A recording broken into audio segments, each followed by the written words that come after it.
Testing, testing. I got some water, thanks. I'm good right now. David, you want some water or anything? I got a water bottle. Yeah, Garth? Okay, you're good. No, I'm good. Start talking. Good afternoon, ladies and gentlemen. Welcome to a broadcast of Central City Football on the NFHS Network and CatCast. I'm your host, David Warrington. Tonight we have a junior high JV doubleheader, and it'll be between the visiting Springville Orioles and the Central City Wildcats. And tonight's broadcast is sponsored by Next Bank. Each person and family has unique financial needs. That's why we offer a variety of personal banking and lending products. We offer everything you need for your personal financial success, from checking and savings accounts to loans and online services. Next Bank, member FDIC, equal housing lender. So the Springville Orioles coming into Central City for the junior high matchup, which is about 4 minutes from getting started. These two teams did face off one time before. It was at Springville, and the final score was, I believe, 60-6 in favor of the Wildcats. The Orioles have a much smaller roster than the Wildcats do for this game. I'll quickly go over the rosters just to let you know who's playing tonight. So the Orioles have number 1, Heber Blackmore, number 10, Ensler Breitfelder, number 4, Justin Rath, number 14, Jordan Goad, number 59, Bane Anderson, number 53, Damian Banaka, number 77, Dawson Dooch, number 20, Bryce Ripple, number 75, Seth Stone, and number 22, Connor Williams. And for the Wildcats will be number 3, Brandon Hennick, number 6, Matt Klosterman, number 7, Jaden Hansen, number 10, Connor Clark, number 11, Logan Oldfather, number 13, Aiden Klosterman, number 14, Brady Wise, number 16, Jason Rose, number 27, Max Arthur, number 32, Castor Abernathy, number 34, Braden Blythe, number 35, Christopher Greif, number 41, Nolan Gates, number 51, Favre Weber, number 53, Colton Brown, number 57, Dayton Price, number 60, AJ Ferris, number 65, Makai Benton, number 76, Gavin Stone, and number 79, Braxton Davis. So those are the teams that will be competing in this evening. So it's a very windy day here in Central City. It rained very hard this morning, so it's going to be a sloppy field tonight. It's nice and cloudy out and quite cold as well, so it's going to be a tough game weather-wise potentially. These two teams will also play this Friday at 7 o'clock at Springville in the annual Tractor Bowl Trophy matchup in the varsity level. So we're just 2 minutes away from kickoff now. Both teams getting prepared to come out onto the field.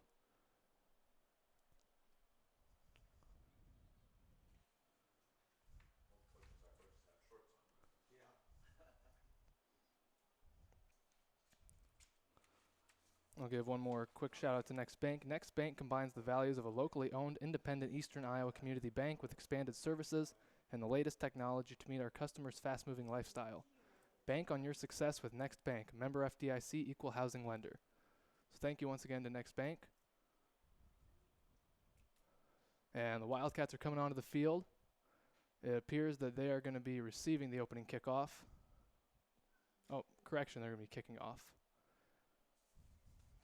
Looks like it'll be number 14, Brady Wise, doing the kicking for the Wildcats.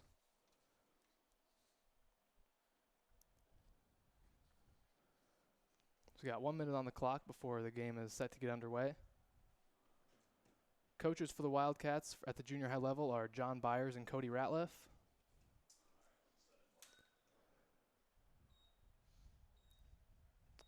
And looks like they're teeing the ball up. Orioles not quite out onto the field yet.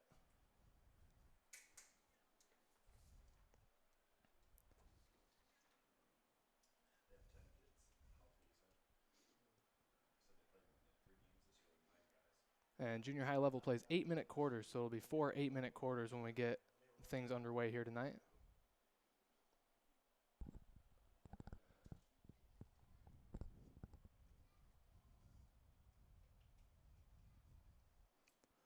And the Orioles taking the field, and appears we're about ready to get underway.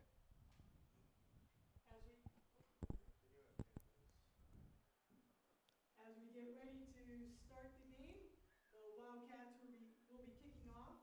Brady Wise will be doing Wildcats in black jerseys with white numerals and black pants. Orioles tonight in white jerseys with black numerals and black pants. Wildcats will be kicking right to left, and Orioles offense will be going left to right here to start off the game. Orioles will be Bryce Ripple, number 20. Looks like we're just about ready to get things underway. Ball's teed up, has to be held because of the strong wind we have tonight. But Brady Wise set to get things underway. He approaches, and we're underway here in Central City. Picked up by number 53.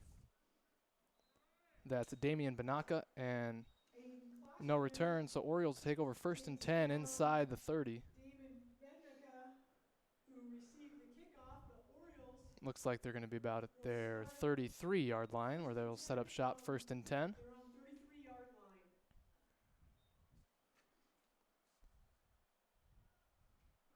Looks like some confusion on the Wildcat defense. Got players running on and off the field.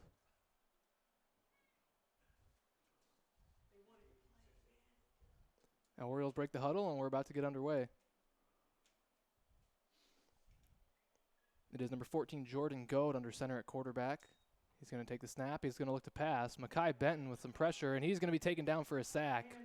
Mekhi Benton and Christopher Greif teamed up for the sack on that one. Jordan Goad taken down. That's going to be a big loss in the opening play. Loss of about 8, make it about 2nd and 18 from the 25-yard line. So the Wildcats couldn't ask for much of a better start than that. 2nd and 19 after the sack. As Mekhi Benton exploded through the line right off the bat and was right in the face of the quarterback. He didn't have a chance to throw. As they break the huddle, come back to the line. 2 receivers to the left, 1 to the right, 1 running back in the backfield of the quarterback. He's going to take the snap, and Aiden Klosterman's right there, and he's going to be taken down for another loss. Aiden Klosterman was right through the line, and that's going to make it 3rd and very long for the Orioles. Looks like it's going to be about 3rd and 23 or so from their own 20-yard line. So not how the Orioles wanted to start things for this game.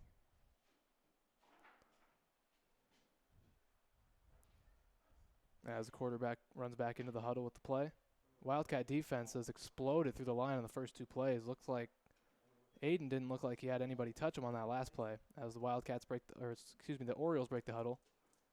Same formation as last time, 2 receivers left, 1 right, 1 back in the backfield with the quarterback. There's a snap. That's going to be number 20 taken off. That is Bryce Ripple. He's got some room, and he's going to be taken down.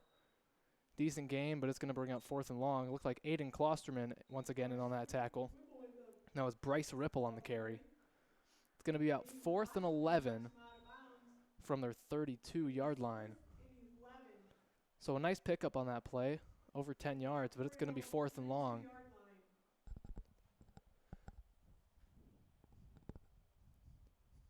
Be interesting to see what the Orioles try to do here on 4th and long.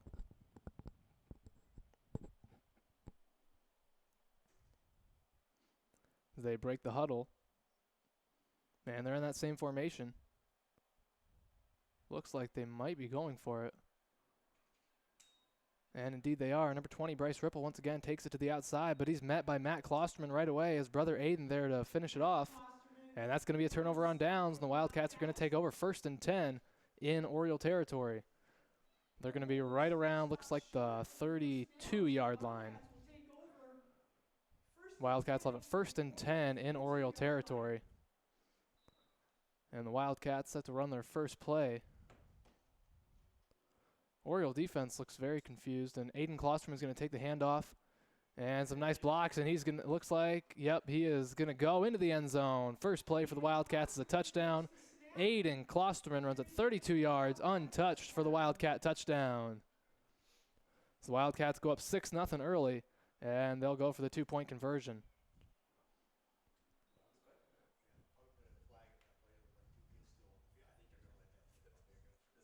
And Aiden Klosterman is going to take the snap once again, going out to the right side, blocking in front of him, and he's going to be untouched into the end zone. 2-point conversion's good.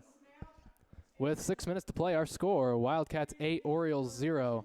A fast start for the Wildcats. And they've got things going just to plan here early on. Only 2 minutes into the game. First offensive play for the Wildcats. They ran it into the end zone. And the Orioles are going to get another opportunity here after this ensuing kickoff, as they break their huddle and they come onto the field. Will be doing the kicking for the Wildcats again. Brady Wise is going to be the kicker. And Bryce Ripple will be deep for the Orioles. Looks like Bryce Ripple will be back deep to return for the Orioles. We've got things teed up. And we're just about ready for the kickoff. 2 minutes into the ball game. Once again, our score 8-0 Wildcats. Brady Wise with the kick. It's going to be a short one. It's on the ground. Wildcats might have gotten that one. We'll see what the referee signals. And the Orioles did manage to get on top of it. It was kicked in the direction of number 53, Damian Banaka. Not quite sure who got on top of that one. The Wildcats. Oh, I'm sorry. The Orioles. But the Orioles did get on top of it, and they'll take over 1st and 10 at right around their 38, 37-yard line. So the Orioles will have the ball 1st and 10 on their own 38-yard So line. near disaster for the Orioles on that one, but they do manage to get on top of it, and they will maintain possession of the ball. As they come out 1st and 10, nearly inside of Wildcat territory before they even run a play. Looks like 3 backs in the backfield. And the handoff goes to number 20, Bryce Ripple, and he's going to be met in the backfield. Aiden Klosterman, and I believe, looks like Jaden Hansen back there for the tackle. Jaden Hansen and Aiden Klosterman. Going to mark a loss of 1. This will be 2nd and 11 from the 37-yard line after that first play. 2nd down and 11. Wildcat defense has been stout thus far.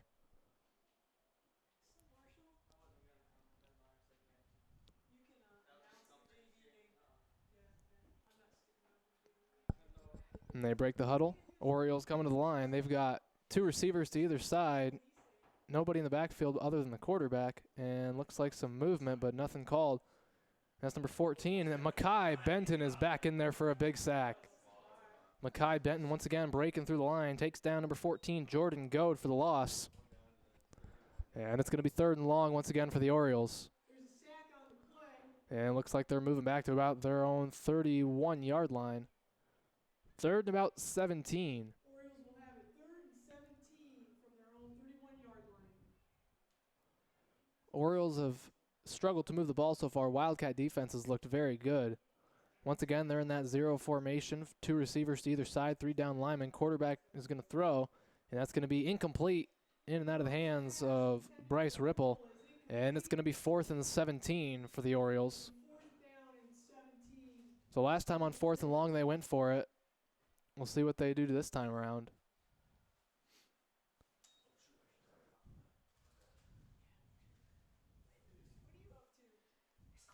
And looks like they are going to punt this time. It's number 20, Bryce Ripple, back deep to punt. Nobody deep to return for the Wildcats, so they're expecting, or at least preparing for a fake.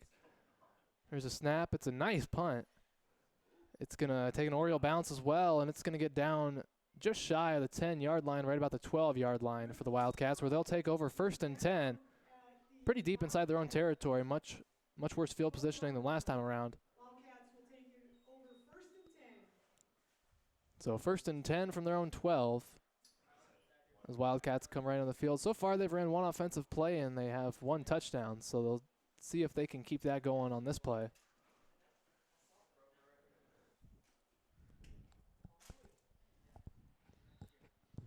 Here we go. We got 1st and 10. Snap to Jaden Hansen, and nobody gets a block on number 75, Seth Stone. He's going to take him down for a loss. Seth Stone. That's a big loss in the play. They're going to be back up to about their own 6-yard line. Loss on the play. Loss of about 6, and they'll make it 2nd and 16. 2nd down and 16 for the Wildcats. And the bobbled snap, but Aiden Klosterman's got it around the left end. He's got a chance, but he's taken down by number 20, Bryce Ripple. Still a nice gain in the play, and it looks like it's going to be enough for a Wildcat 1st down. Aiden Klosterman with a nice run on that play. Going to get to about the 24-yard line. For the Wildcats. 1st and 10. So they'll have it 1st and 10 from their own 24. Okay. Aiden Klosterman on the carry, and he's got some room. He's got a chance, and he's going to be brought down by number 20, Bryce Ripple, once again. And he advances that one up to the 20-yard line. He is knocked out of bounds by number 20, Bryce Looks like the Ripple. 23-yard line, they'll spot that. Wildcats will have it 1st and 10. This is going to be another first down for the Wildcats. 1st and 10 from the Orioles' 23-yard line. So the Wildcats starting to knock on the door once again. There's a spin move by Jaden Hansen, and he's going to be, and yep, he will be taken down by number 20, Bryce Ripple, but another nice run on that one. And it's going to be 1st and goal from right around the 5-yard line. Again brought down by Bryce Ripple. Bryce Ripple's showing some great effort, making the tackle on the last 3 or 4 plays. Very commendable effort by that young man, hustling down the field to make some great tackles. It's going to be 1st and goal. The snap to Christopher Greif. It's a little short, and there's a fumble on the play, and I think the Orioles got it. I think the Orioles are going to take over. We'll see what the referee says. And yes, they will. Orioles get on top of it. Scoring opportunity goes by the wayside for the Wildcats, and the Orioles will have it deep in their own territory. Looks like it's going to be spotted at the 5. Springville will take over on their own 5-yard line where they'll have the ball. So 1st and 10 from their own 5. They're going to have to go 75 yards if they want to bring it into their end zone.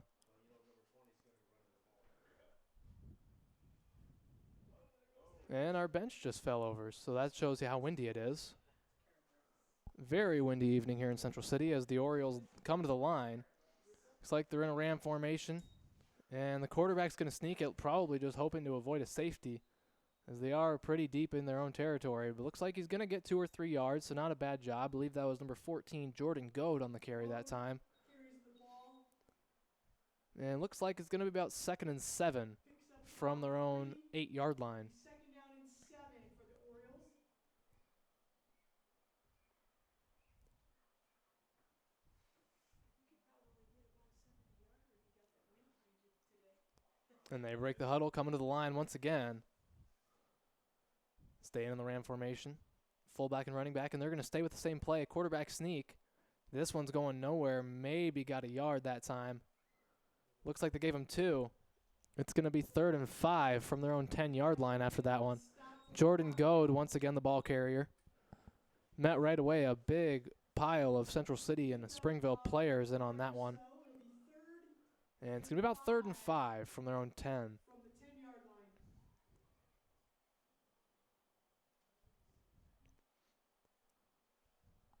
Once again, our score 8-0 here with 1:40 to play in the first quarter. Orioles have it 3rd and 5 from their own 10-yard line as they break the huddle. They got a 0 formation. Number 20, Bryce Ripple in the backfield with 2 receivers to either side of him. There's a snap. He's going to look to throw. Pressure in his face. He's going to take off. He's got some room, and he is going to have a 1st down and more. He's still going up past looks like right around the 35-yard line. He's finally tracked down. It's going to be a 1st down. And that'll be good for an Orioles 1st down. Orioles' best offensive play of the day thus far. Knocked out of bounds. Oh, it looks like he must have stepped out of bounds earlier than he stopped running, but he's still going to have a 1st down up to the 28-yard line.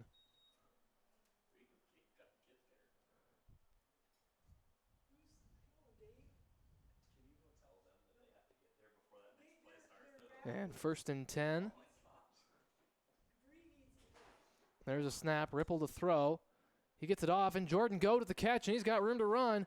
He's up past the 25, past the 20, finally dragged down by number 3, Brandon Hennick.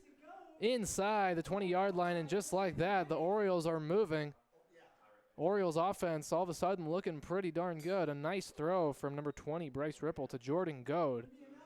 And that'll be a 1st down. Looks like they're going to spot it at the 19-yard line. 1st and 10.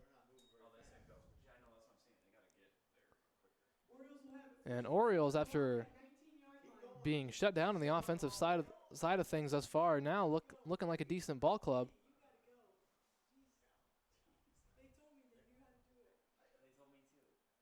And Orioles look like they're going to have that. Look like they're going to go with 2 backs in the backfield. Ripple's going to throw. Some confusion. He's going to take off. And the ball's on the ground. Looks like it may have rolled out of bounds. So no harm on that one for the Orioles, but looks like maybe gained half a yard, and it'll be right around 2nd and 10. 36.5 seconds left to play here in this first period. Our score is still Wildcats 8, Orioles 0. As the Orioles avoided a possible disaster on that play, but the ball rolled harmlessly out of bounds. And 2nd and 10 from the 19. It's like number 1, Heber Blackmore in the backfield. And he's going to take off. There is a flag on the play. He's taken down by number 65, Makai Benton, for no gain, maybe loss of 1. But like I said, there is a flag. Have to wait for the referee's call on this one. Looks like they gave him forward progress up to about the 18-yard line. So gain of 1, barring the penalty.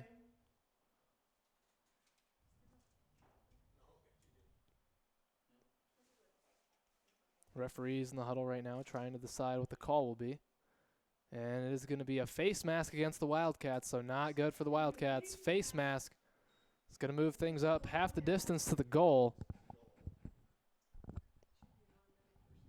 And I believe that'll be an automatic first down as well.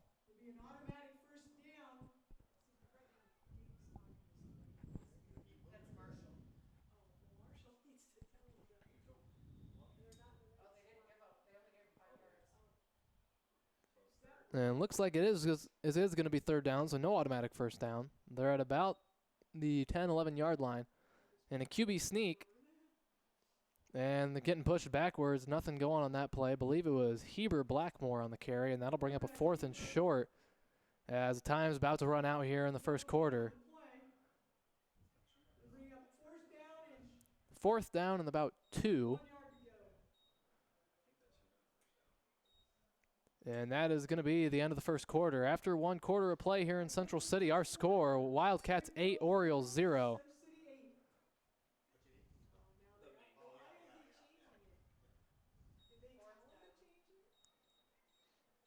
And I'll take this opportunity to give another shout out to our Next Bank. Next Bank is your bank for what's next. Your next car, next home, next business, next phase of life, or next adventure. 5 locations to serve you: Central City, Cedar Rapids, Marion, Coralville, and Waterloo. Next Bank is proud to sponsor Central City Sports, member FDIC, equal housing lender. So once again, big thank you to Next Bank for all they do for Central City and our programs.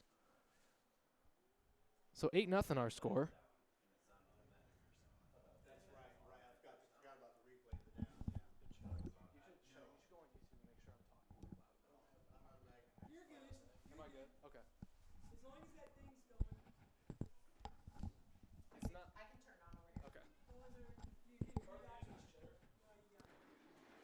And when we get play going again here, it's going to be 3rd and about 1 from the 10-yard line for the Orioles. They're knocking on the door. Wildcats only gave up 6 points, if I'm not mistaken, the last time these two teams played. Orioles are hoping to put up more points than that and hopefully hold the Wildcats, and we can see if we have ourselves a close game here. It's looking like a good game. After a rocky start from the Orioles, they've really found their footing, and they're moving very nicely down the field. So teams coming back onto the field here to start play here in the second quarter. And 3rd and 1.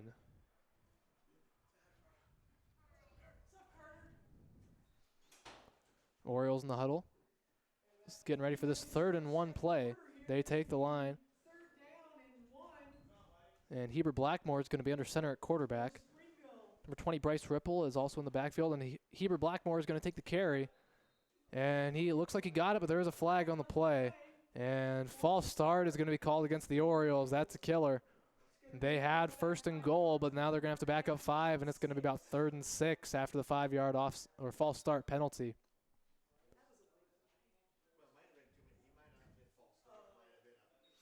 So it's going to be about 3rd and 6 from the 15-yard line.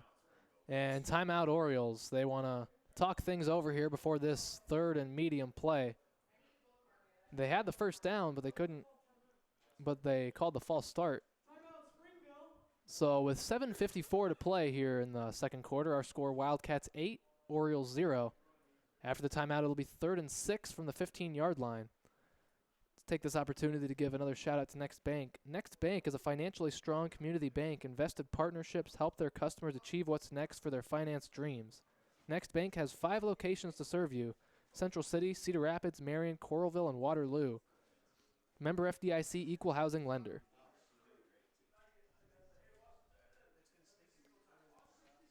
It's going to be about 3rd and 6. Orioles talking over what they want to do. And the Wildcat defense trying to get a stop. They've looked very good all day, except the Orioles broke off a couple nice plays just here recently. And the Oriole defense back on, or excuse me, the Wildcat defense, my apologies, back onto the field.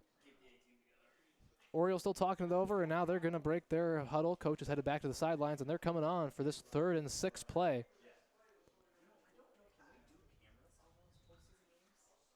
And here we go. Big 3rd down play. This could have a lot of momentum for either side, depending on how this play goes. And Bryce Ripple, the ball carrier, breaks the tackle. He's outside. He's got a chance, and he's going to go in. Touchdown Orioles, or did he? Yes, he did. Touchdown Orioles.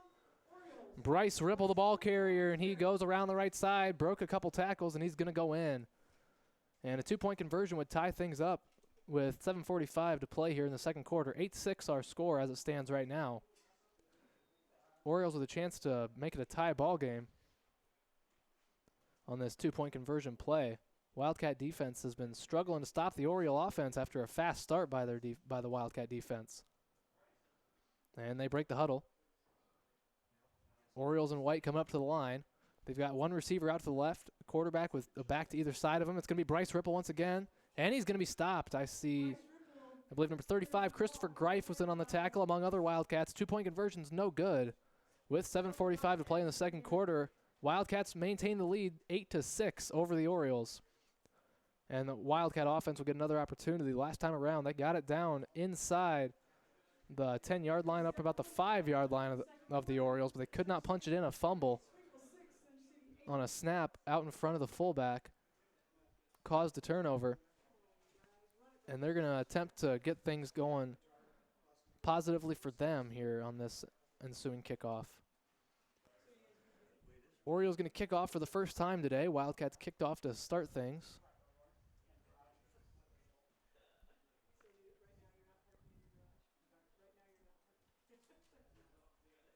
The 30-yard line is where we'll kick off.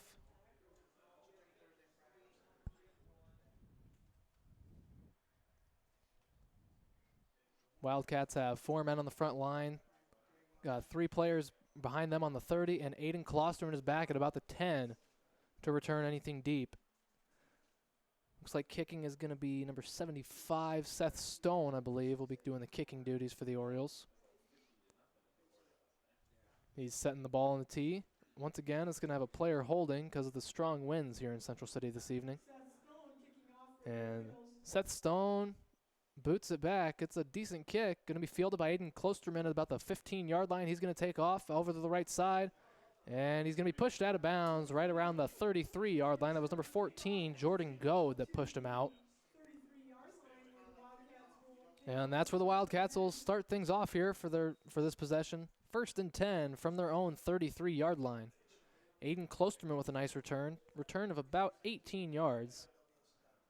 And number 7, Jaden Hansen, quarterback for the Wildcats, going to come into the huddle with the play. And they break the huddle, come to the line for their first play of this possession. And Christopher Greif at fullback, Aiden Klosterman and Jaden Hansen in the backfield. And it's going to go to Aiden Klosterman. Some nice blocks around to the right side. He's still going. He's got a chance. Up past the 20, 15, 10, 5, and that's going to be a Wildcat touchdown. Wildcats, after a halted possession at the 5-yard line last time around, they bring this one into the end zone. Aiden Klosterman with his second touchdown run of the day. And that puts the Wildcats up 14-6 before this 2-point conversion play. Some nice blocks for Aiden on that one. Got around the right side.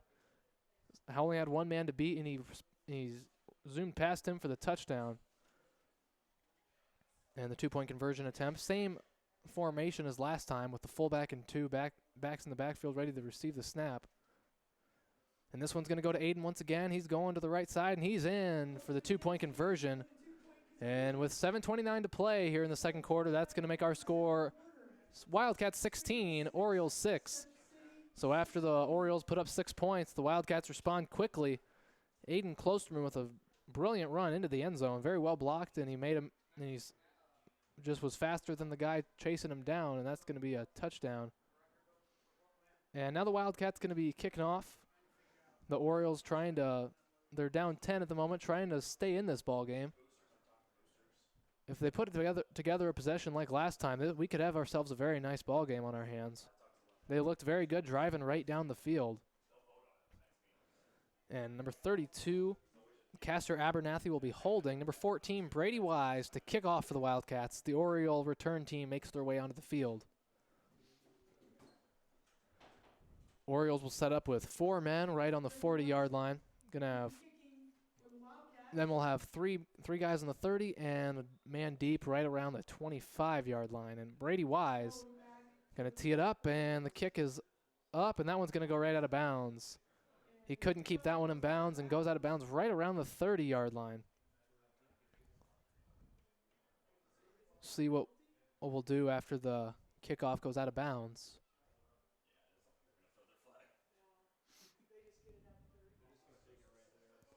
Looks like the Orioles are going to take over 1st and 10 right where the ball went out of bounds at the 30-yard. Oh, they're stepping it up. And they'll get a 1st and 10 right around the 35-yard line. So a relatively short field this go-around for the Orioles.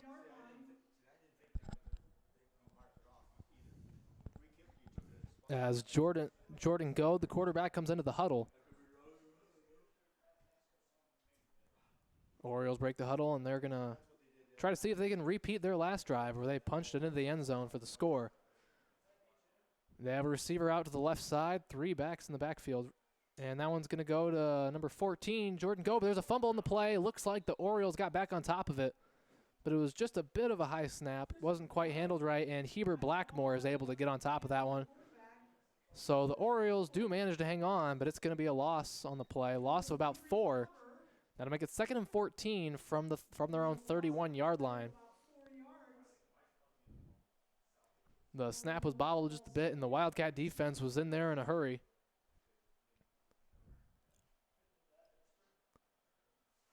So it'll be 2nd and 14 as they break the huddle. Looks like we've got one receiver to the left, number 22, Connor Williams. 2 over to the right. And number 20, Bryce Ripple takes the snap. He's running backwards. Makai Benton's right there, and he takes him down. Big loss in the play for the Orioles. Makai Benton has been all over the Oriole backfield, and this play was no different. And looks like it's going to be spotted about the 24-yard line. 3rd and around 21 for the Orioles.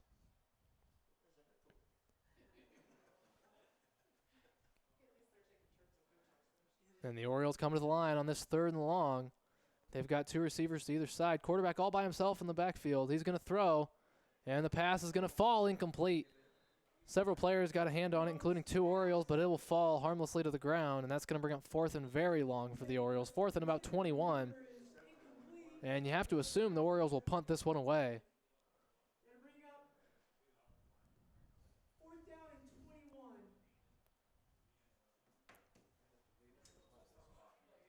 Oriole offense couldn't put together a drive like last time, and they're going to be in a definite punting situation. Last time in this situation, Wildcats didn't send anyone back deep. It looks like it's going to be the same way this time around. And looks like they're going to punt. And the snap is going to be caught by Bryce Ripple. He's going to kick it away. It's a high punt. He's a pretty good little punter, and that one's going to roll out of bounds right on the left side, right about the 17-yard line, where the Wildcats will take over 1st and 10.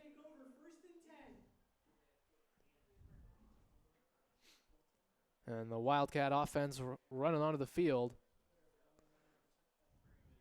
A nice punt, another nice punt by Bryce Ripple. He had a nice one last time around too. The young man has a nice leg. And Wildcats once again will have it 1st and 10 from their own 17. Wildcats break the huddle. And the snap, and it's going to be taken by Jaden Hansen. It's a fumble, but he picks it up, and he's going to manage to move forward for some good yardage after a potential disaster. But the Wildcats make the most out of it, and it's going to be a gain of about 6 or 7. About 2nd and 4, right around the 23-yard line. Same formation, a fullback with 2 backs.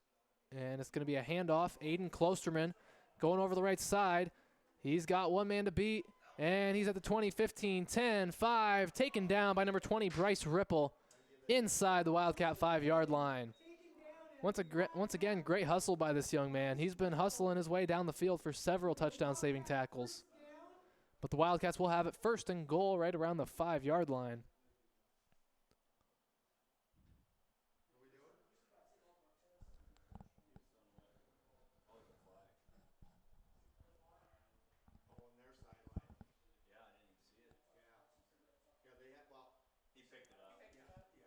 I believe there was a flag on that play, but it's been picked up. So it'll remain 1st and goal from the 5 for the Wildcats, trying to increase their lead over the Orioles. Currently at a 10-point lead here, 16-6.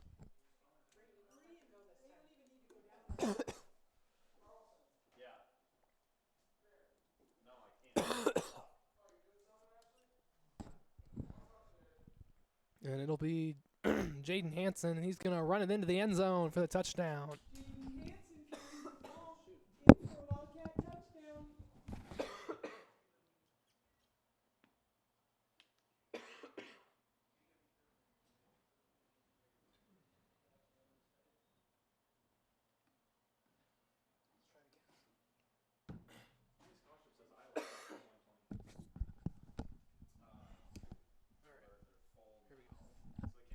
All right, my apologies, ladies and gentlemen, but touchdown Wildcats, and they're going to go for the 2-point conversion.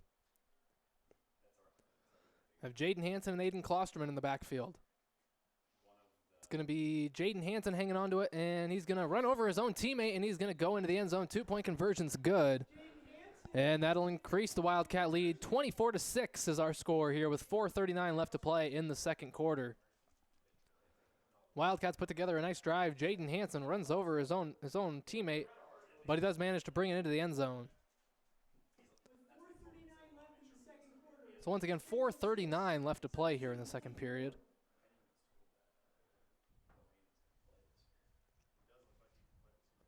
And the Wildcats set to kick off. Brady Wise, the Wildcats kicker. And they're going to give it a try without a holder. There's been a holder for every kickoff thus far.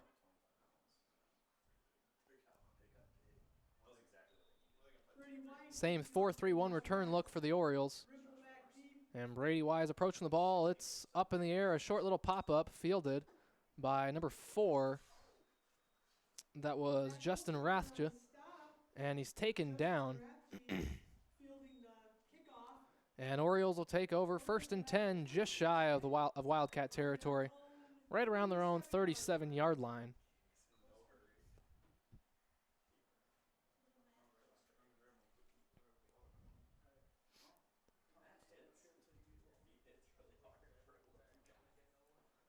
And the Orioles set to take over here 1st and 10 in the huddle right now, and they break the huddle, come to the line. One receiver left, 2 right. We got a back in the backfield behind the quarterback the way they're set up right now. And they're going to be next to each other. Three linemen on the line of scrimmage. There's a snap. It's going to be Bryce Ripple. There is a flag on the play. Bryce Ripple taken down, and they're going to stop play. I believe it was a false start. False start on the Orioles.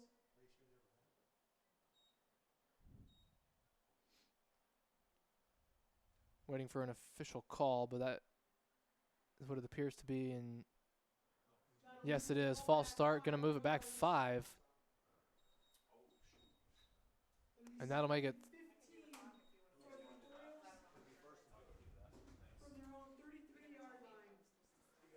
And it'll be 2nd and 15. And they're right around their own 33-yard line. Number 32, Castor Abernathy running onto the field for the Wildcats. Orioles break the huddle. And the snap goes to Jordan Goad, and he's going to throw. It looks like it may have been caught, and they're going to call incomplete. Heber Blackmore, the intended receiver.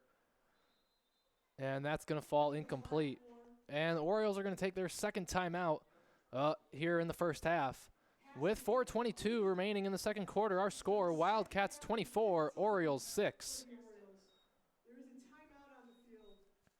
I'll take this opportunity to give another shout out to Next Bank. Next Bank represents a new approach to banking in Iowa. Expanded services, more technology, and increased personal attention. If you want to take your banking to the next level, Next Bank is for you. Next Bank is proud to sponsor Central City Sports, member FDIC, equal housing lender. So right around halfway through the second period here in Central City, 24-6 our score in favor of the Wildcats, as the Orioles are going to have second and long when the timeout is over and we resume play.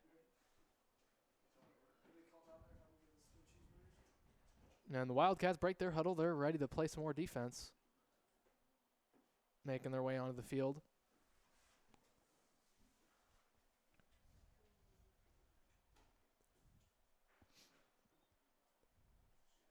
And the Orioles making their way back onto the field, and we're set to get things underway here after the timeout.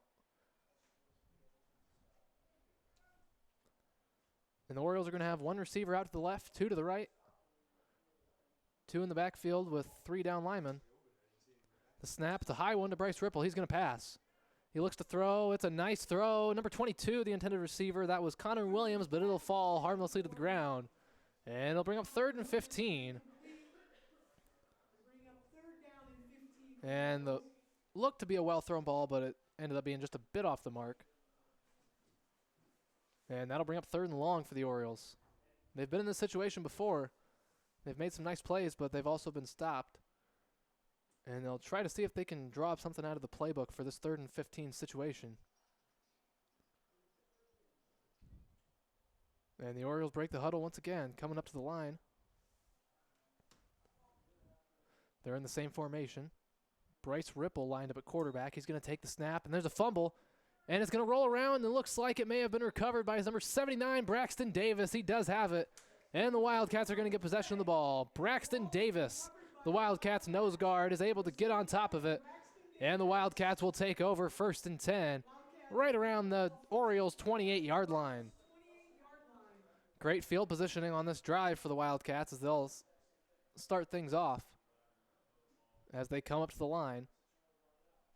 Same formation we've seen all day from them thus far. Number 35, Christopher Greif at fullback. And Jaden Hansen's going to keep it for himself. He's got a chance. Bryce Ripple gets him, and he's going to take him down. Bryce Ripple with another tackle. Very good-looking ball player for the Orioles, this number 20, Bryce Ripple. But it's going to be a nice gain, and it's going to be good for a 1st down for the Wildcats. And they're going to be right around the 17-yard line of the Orioles. And they're coming up to the line. And here's a snap. Aiden Klosterman's going to take it out to the right side. He's got some blocks. He's got a chance, and he is going to go into the end zone. Touchdown, Wildcats. Aiden Klosterman with, I believe, his 3rd rushing touchdown of the day. And the Wildcats increase their lead 30-6 here with 3:41 to play in the second quarter. After a bit of a slow start, the Wildcats have increased their lead quite quickly here in the second period, and the 2-point conversion yet to come. Coming up to the line, the Wildcats are. There's a snap. Jaden Hansen's going to throw. Castor Abernathy's open, but he can't hang on to it. Incomplete, and the 2-point conversion's no good. So with 3:41 to play here in the second quarter, our score, Wildcats 30, Orioles 6. 2-point conversion attempt no good that go around. But the Wildcats still hold a nice lead over the Orioles.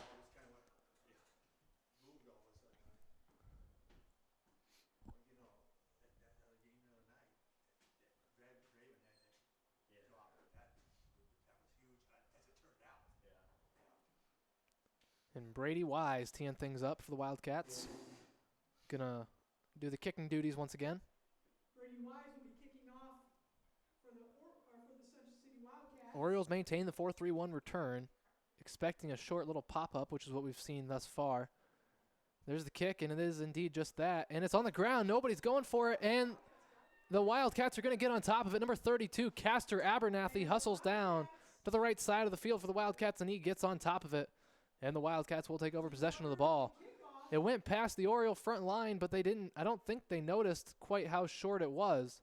It was just a couple yards past where the front line was. Too short for the second line of defense. And Castor Abernathy gets on top of it. Wildcats will take over 1st and 10 inside Oriole territory right around the 36-yard line. And Brady Wise is going to go out to the right side as a receiver. And Jaden Hanson takes the snap. He's going to give it to Aiden Klosterman going out to the left side. Number 14, Jordan Goad with a nice tackle, and there's going to be a short, if any, gain on that play. Looks like no gain. It's going to be 2nd and 10 from the 36. Aiden Klosterman looked like he had a slight lane starting to open up, but number 14, Jordan Goad, made a nice tackle that time around. The Wildcats finally showing a little bit different formation. They've had the same formation thus far the whole game, and they're going to stick with it this time. Aiden Klosterman on the other side of the field. Well, there's a flag. And it looks like it's going to be encroachment on the Orioles, and that is indeed the call. It's going to be a 5-yard penalty, and they'll move it up. Make it right around 2nd and 5 for the Wildcats at the 31-yard line. Going to set things up again here. Jaden Hanson in the shotgun. He's going to take the snap, give it to Aiden Klosterman going around the right side. He's got number 22 to beat, and he's going to take him out of bounds. That's number 22, Connor Williams, making the tackle that time. But, yes, it is going to be enough for a Wildcat first down. Looks like they're going to spot it right around the 23-yard line. And Aiden Klosterman with yet another nice run. Wildcats coming up to the line. We've got a last-second substitution here for the Orioles. He does manage to get off the field in time. And the snap goes to Jaden Hanson. He's going to keep it himself. And no one to beat. He's going to go into the end zone. 5. Touchdown, Wildcats. Jaden Hanson. He took the ball. One man tripped, and there was just a foot race to the end zone. And that's going to be another Wildcat touchdown. 36-6 here with 2:38 to play in the second quarter. And, of course, the 2-point conversion yet to come. So Jaden Hanson adds another rushing touchdown to the day. He has 2. Aiden Klosterman has 3, and that's been the Wildcats' offense. As the Wildcats break the huddle for this 2-point conversion attempt. Coming up to the line, got Jaden Hanson is lined up at quarterback. He's going to take the snap, spins. He's going to throw. That one's intended for number 65, Makai Benton, and it's caught. 2-point conversion's good. And with 2:38 to play here in the second quarter, our score, Wildcats 38, Orioles 6. That was Jaden Hanson to Makai Benton on that 2-point conversion play, and it is good. Makai Benton was in the back of the end zone wide open, and a nice throw, nice catch. 2-point conversion's good. Wildcats offense has looked very good all the way through this game. The one possession they didn't score was a fumble on the Orioles' 5-yard line. As Brady Wise hustling onto the field with the tee to get things teed up and kick it off to the Orioles.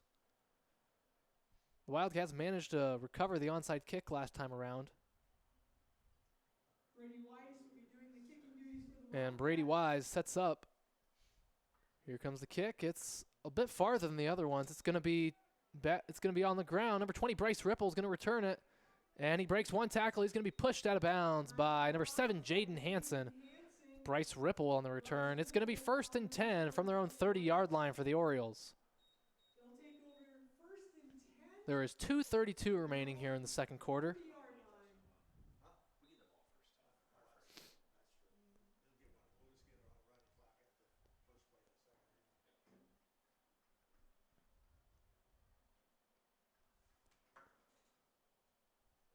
And the quarterback, Jordan Goad, making his way onto the field into the huddle to deliver the play.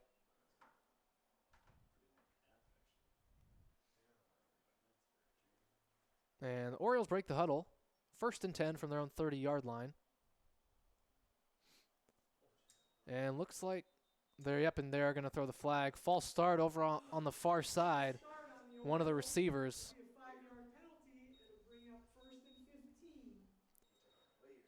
And that's going to bring them back 5. They'll have it 1st and 15 from their own 25-yard line. After one of the receivers got a little bit overexcited, left just a bit too early on that last play. So 1st and 15 from their own 25. Orioles coming up to the line. They have Jordan Goad lined up at quarterback. He's going to take the snap. Number 6, Matt Klosterman right there, and he's going to take him down right away before he had any chance to throw or run or do anything, really. That's going to be a big loss in the play for the Orioles, and that'll make it 2nd and very long. It's going to be about, depending on the spot,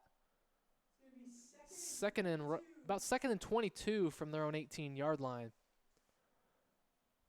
We're coming down on just over 2 minutes to play here in the first half.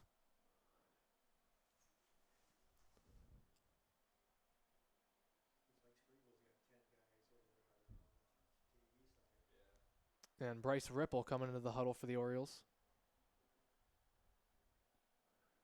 As they break the huddle, come up to the line. We got Jordan Goad, the quarterback, under center. He's going to take the snap. He's going to pitch it. It's on the ground, picked up by Bryce Ripple, and he's going to be taken down by number 35, Christopher Greif. Loss in the play, and that'll make it 3rd and very long for the Orioles. It's going to be about 3rd and 27 from their own 13-yard line. As a coach, you don't really draw up too many plays for 3rd and 27, so it'll be interesting to see what the Orioles come up with here. We're coming to just about 1 minute remaining here in the first half as the Orioles come up to the line. Once again, 3rd and 27, as there seems to be a little bit of confusion about the formation, but they've got it figured out. It's going to be a quarterback sneak. And that's going to be stopped right away. Mekhi Benton in there, as well as, I believe, Braxton Davis, the nose guard. Gained maybe 1 or 2, and that's going to make it 4th and very long. 4th and about 25 from the 15. And the Wildcats are going to take their first timeout. With 47.7 seconds remaining here in the first half, our score, Wildcats 38, Orioles 6. And I'll take this opportunity to give another shout out to Next Bank. From your first checking account to your first car, first mortgage to retirement, and all the money matters in between, Next Bank people relate because they're your people. They are in your community, sitting beside you at the kids' games, working local fundraisers, and shooting the breeze at the grocery store. Start building the banking relationship of a lifetime with Next Bank, conveniently located in Central City, Waterloo, Cedar Rapids, Marion, and Coralville. Member FDIC, Equal Housing Lender. So the Wildcats probably hoping to punch it into the end zone one more time, likely why they called this timeout with about 47 seconds left before the teams take the halftime break.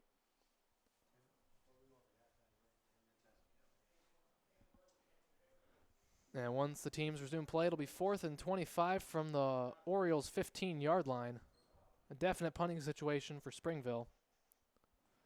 Their punter's shown to have a pretty nice leg, so hopefully for the Orioles they can set the Wildcats up at least pretty deep in their territory.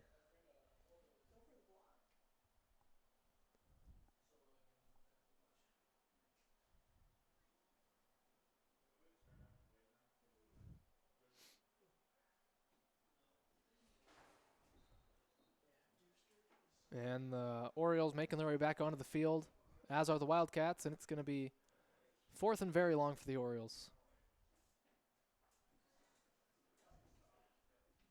Orioles likely to punt. Number 20, Bryce Ripple, will be doing the punting duties as he sets up 10 yards deep. Nobody back deep to return for the Wildcats. And correction, number 13, Aiden Klosterman's making his way back there, just as I said that. And there seems to be a bit of, looks like they're asking one of the players to move back.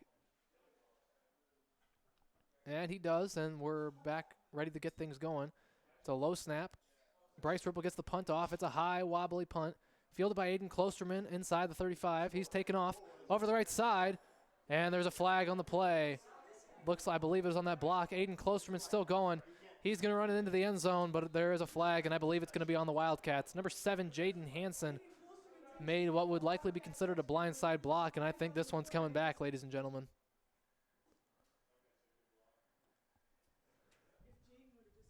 Waiting on the official call, but Aiden Klosterman with a very nice return, but I believe it's all going to be for naught, and yep, that one is going to go against the Wildcats. So with 31 seconds, the Wildcats will have it, but they're going to be backed up. It's going to be a penalty against the Wildcats. The touchdown does not stand. And we'll see where they spot the ball after this penalty.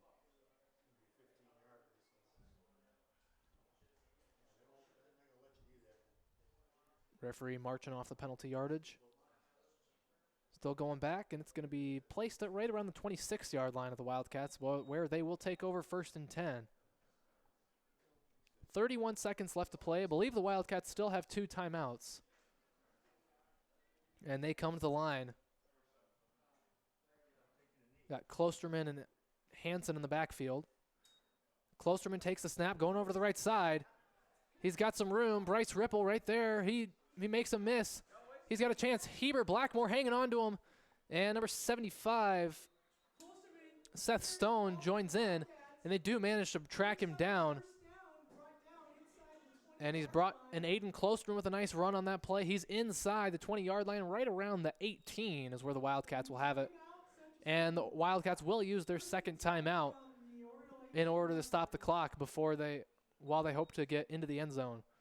So with 19 seconds remaining on the clock here in the second quarter, our score remains Wildcats 38, Orioles 6. As Aiden Klosterman with another nice run. He's had several of those nice runs. I believe he has 3 touchdowns on the day. Jaden Hansen with 2. He was dragged down by Heber Blackmore on that last play. He literally dragged him down, grabbing onto his jersey and waiting for reinforcements to help him out a little bit.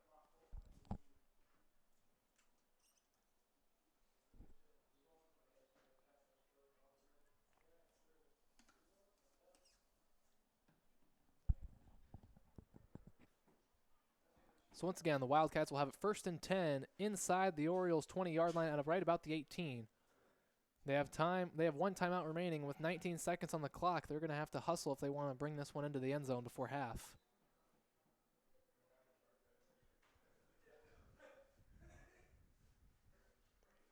And as a reminder, there will be a 2-quarter JV game at the conclusion of the junior high game between the Orioles and the Wildcats. So stick around for that to see some more Central City Springville football action as teams come onto the field and Wildcats break the huddle, and they'll have it 1st and 10 from the 18. Once again, Klosterman and Hansen in the backfield, Greif in at the fullback position, and it's going to be a false start on the majority of the Orioles' defensive line on that one. Wildcats will get to move up 5 yards. It's going to be 1st and 5 from about the 13-yard line.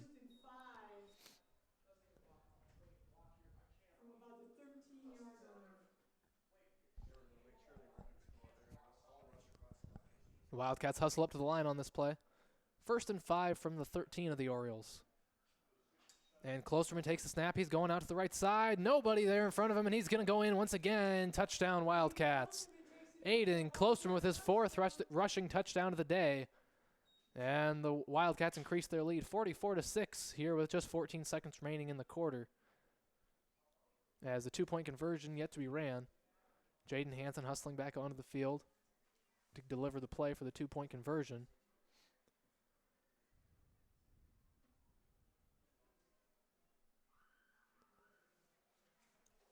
As Hansen and Klosterman in the backfield once again. It's going to go to Jaden Hansen this time. He looks like he might want to pass. He's going to throw. Christopher Greif catches it in the end zone. 2-point conversion's good. And with 14.4 seconds remaining here in the second quarter, our score, Wildcats 46, Orioles 6. This Wildcat team has looked stout all season. They have yet to lose a game and looking to be more of the same this time.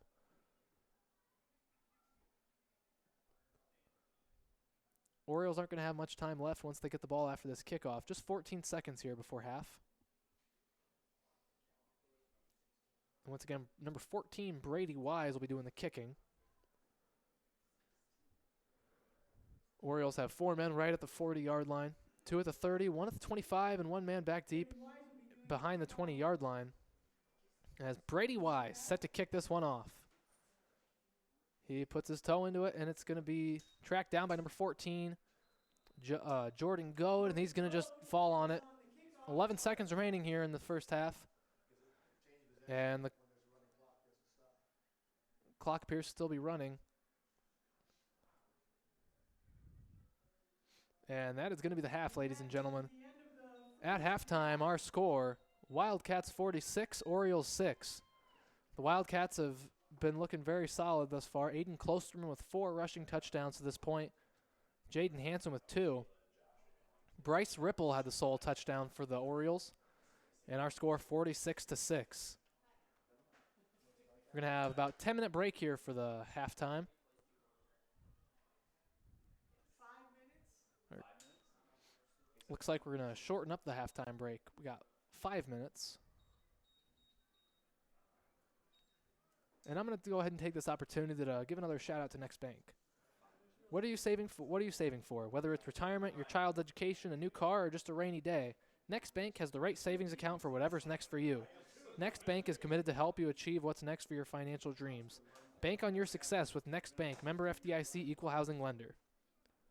Once again, big shout out to Next Bank for all they do to support Central City Athletics. And we got about 4.5 minutes here before the second half is underway. 46-6 our score here in this one.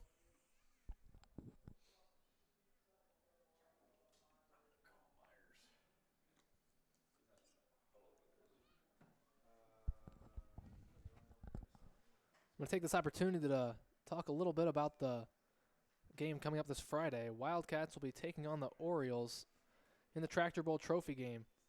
It'll take place at Springville High School, and the Wildcats will be trying to defend the Tractor Bowl Trophy. They've had it for the last couple of years, and it should be a good matchup. Wildcats 4-4 coming into the game.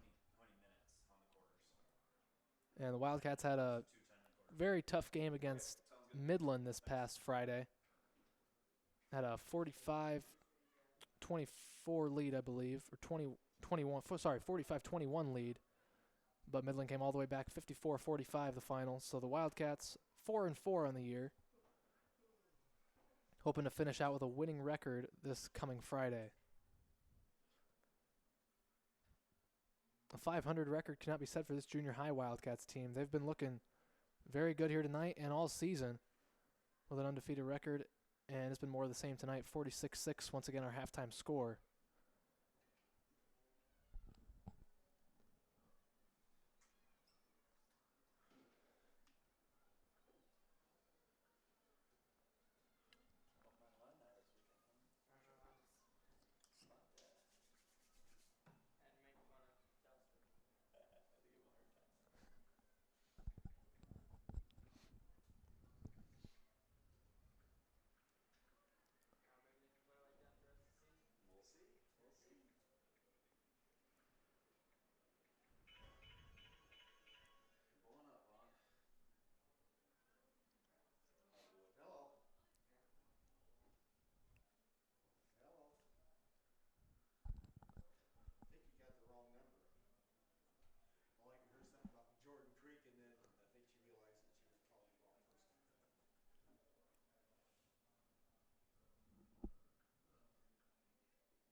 Got just about a minute until play is set to resume here for the second half of action in this Central City Springville matchup.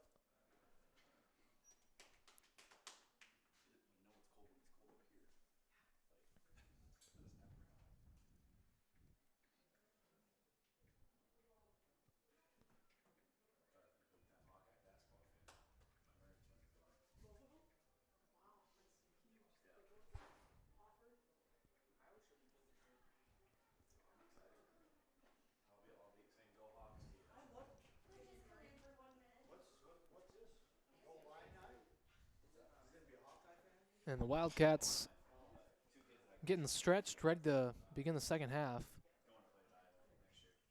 Clock's down to just about 15 seconds before we get underway. As the Wildcats coaches, Cody Ratliff and John Byers make their way back over to the sidelines.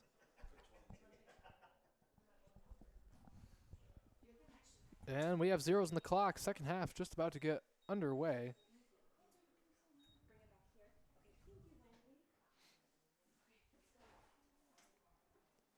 Wildcats have looked very good to this point.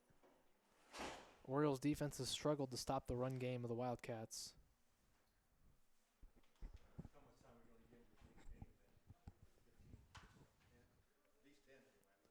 And the Orioles look like they're making their way back onto the field here to begin play in the second half. If I'm not mistaken, the Orioles will be kicking off to the Wildcats. Wildcats will get the first crack at it to start the second half of action.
For who? That young kid right now. That's Brady Bly. No, he's got a broken finger. Yeah, he probably shouldn't be playing catch. But he doesn't even have his. All he had was one of those little cast things. He's catching it with 2 hands too. Probably not a good idea. The Wildcats are making their way back over to the sideline for the second half of play.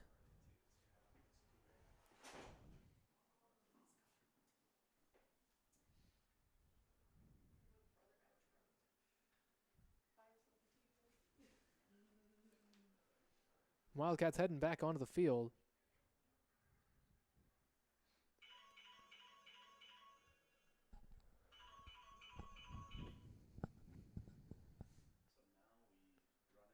As soon as it touches, yeah. as soon as it touches it, yeah. There's no change of possession. The Wildcats gonna be returning.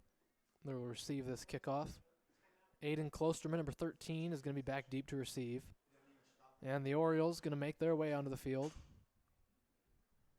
Central City will be receiving the second half kickoff. Aiden set up right about the 15-yard line. There's 4 men on the front line at the 40 and three men on the 30-yard line for the Wildcats. And it looks like it's going to be number 20, Bryce Ripple, doing the kicking duties for the Orioles.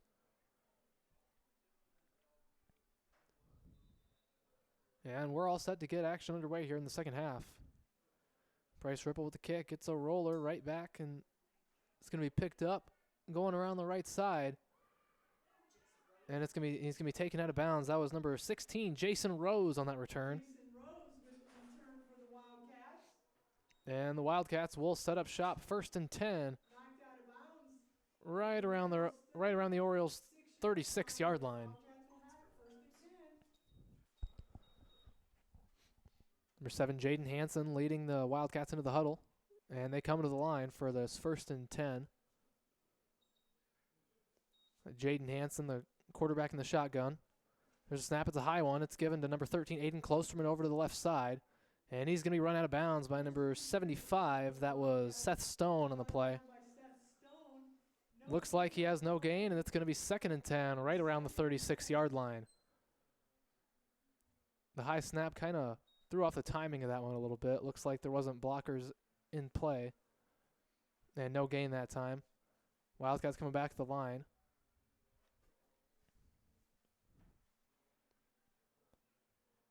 There's a snap. It's going to be given to Aiden Klosterman. Looks like he's going to pass. He dumps it off to number 35, Christopher Greif. He's got room. He's still going, and he's pushed out of bounds. pass is complete. He's going to be marked out at the 18-yard line. Out of bounds. He trucked. Oh, my apologies. There is a flag on the field. Did not notice that at first. For the Wildcats. We'll see what the flag is. This one could possibly be coming back. That's their normal things. They don't stop it even though they're waving it. Keep it going because that's just. Oh, now you get a flag. And You're stopping the flag. here's the call.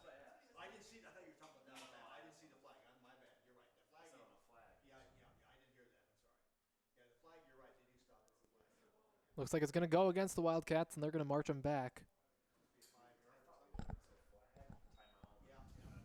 Looks like they're going to go 5 yards from the spot of the foul, and it's going to be 2nd and about 14, right around the 38, 39-yard line.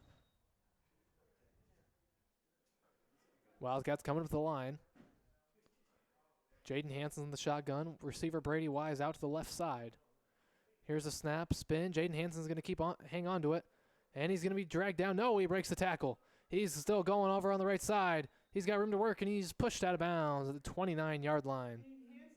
Jaden Hanson with a nice carry that time around. It'll make it 3rd and manageable for the Wildcats offense. Inside the 30 down to the 29-yard line. Looks like it's going to be about 3rd and 4 from the 29-yard line. About 4 yards to go for the Wildcats. Nice run that time by Jaden Hanson, making one man miss, spinning out of a tackle. Finally pushed out of bounds. So once again, 3rd and 4, as we do have a running clock here for this second half. Already down to 5 minutes, 19 seconds on the clock. As Wildcats up to the line. There's 3rd down play, and looks like about 3 or 4 members of the Orioles front line jumped. On 3rd and 4, 5-yard penalty should bring up an automatic 1st down.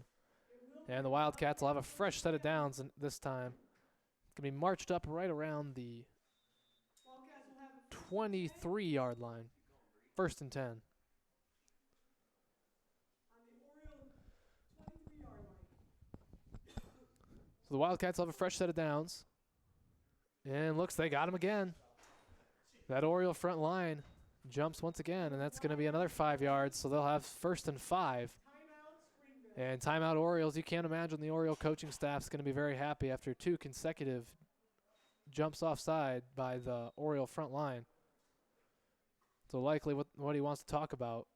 Make sure they're watching the ball and not listening to the snap count or anything else. So with 4:54 to play here in the second quarter, the score remains Central City 46, Orioles 6. Wildcat offense is moving down the field quite nicely, especially after a couple consecutive plays. I've gotten 10 free yards on behalf of the Orioles defensive line jumping off sides.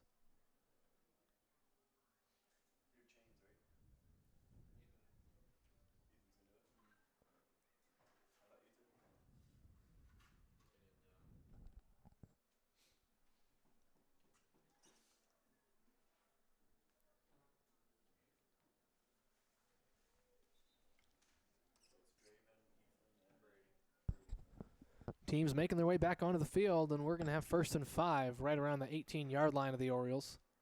Wildcats with possession of the ball.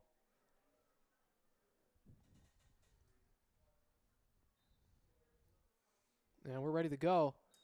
And looks like that play was a little mistimed. And it's going to be false start against the Wildcats. That'll move them back 5, and we're right where we started. It's going to be 1st and 10 from the 23 of the Orioles. Looks like the snap didn't quite come when it was supposed to.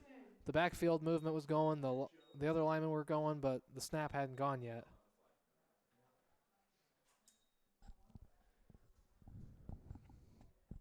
So we're right where we started on this 1st and 10 at the 23. And that one's going to go to Jaden Hanson. He'll keep it himself, going over to the left side. He's going to be dragged down by number 20, Bryce Ripple. Gain of about 3 or 4 on that play. Number 20, Bryce Ripple. It's going to be about 2nd and 7 from the 20-yard line. Second down and 7. Wildcats trying to bring it into the end zone once again.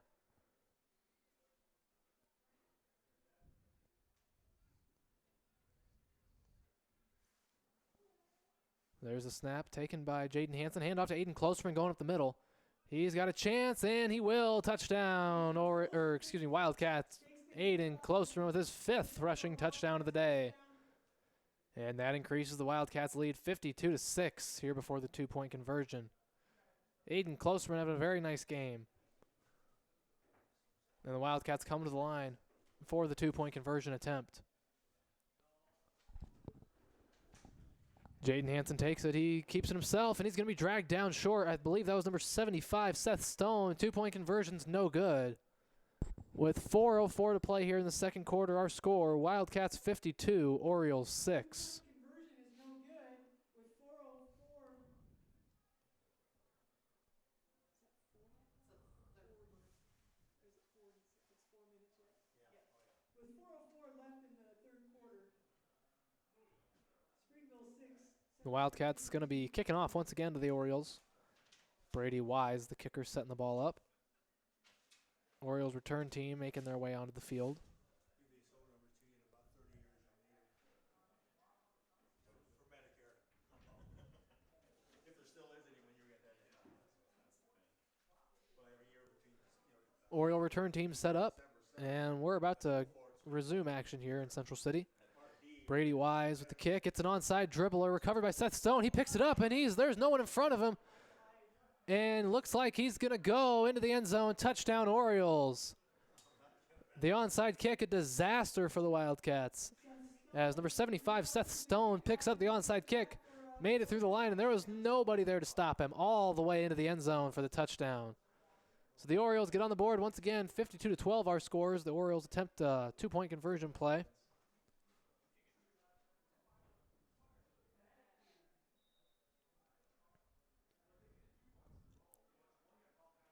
The Orioles offense making their way up to the line.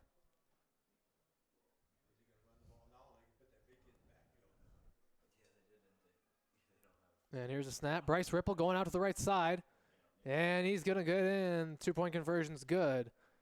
So after the onside kick was recovered and returned into the end zone for the touchdown, 2-point conversion's good. Our score, Central City 52, Springville 14 with 3:56 remaining in the the third quarter.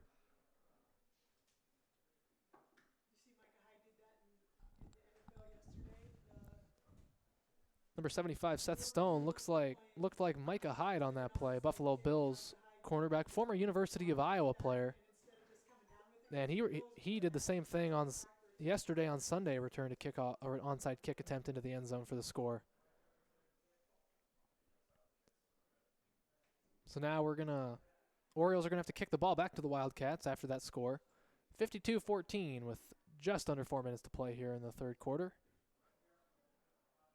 And it looks like the man who returned that touchdown, Seth Stone, is going to be doing the kicking duties.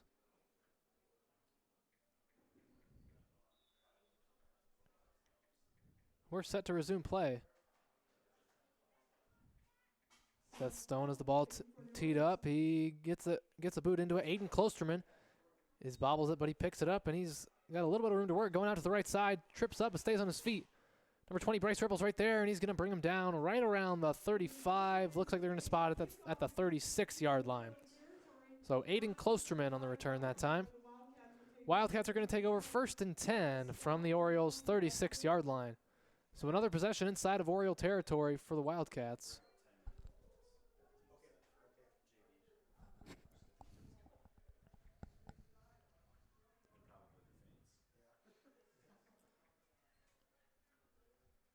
Wildcat offense going to get back underway here.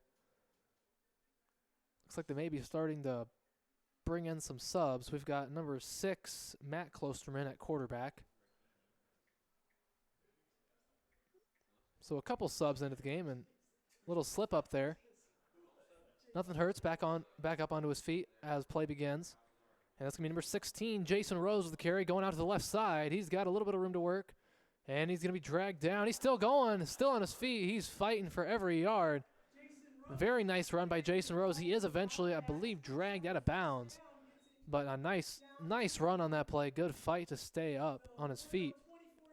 And that's going to be good for a first down up to the 24-yard line. 1st and 10, where the Wildcats will continue their possession. Once again, we're beginning to see a couple of the backups getting into the game for the Wildcats.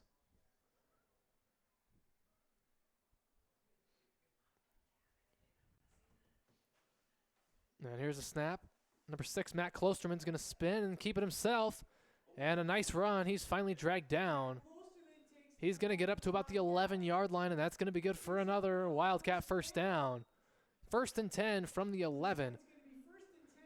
Not sure if Matt Klosterman got tripped up or if he just slipped on the muddy field, but regardless, it's going to be a gain of about 11, 1st and 10 from the 11. So once again, Rose and Klosterman in the backfield. There's a snap. Jason Rose is going to take it. He's running through. He's still going, and I think, yes, they're going to call him in. Touchdown, Wildcats. Number 16, Jason Rose runs it in. And the Wildcats will increase their lead 58-14 here with a minute and a half to play in the 3rd quarter. Some tough running here by the Wildcats' backup running backs. Number 6, Matt Klosterman with a nice run, and number 16, Jason Rose with a couple nice runs, including the touchdown on that play. Wildcats going to attempt the 2-point conversion to try to equal their point total from last time they played the Orioles. 58-14 our score right now. Rose and Klosterman once again in the backfield. There's a snap. Jason Rose is going to take it. And looks like he's going to bring it in. 2-point conversion is good. So with a minute 32 seconds remaining in the 3rd quarter, our score, Wildcats 60, Orioles 14. Another great showing here tonight by the Wildcats. Wildcat junior high football team has looked very solid this season. And that's still the case tonight. She's a lightweight.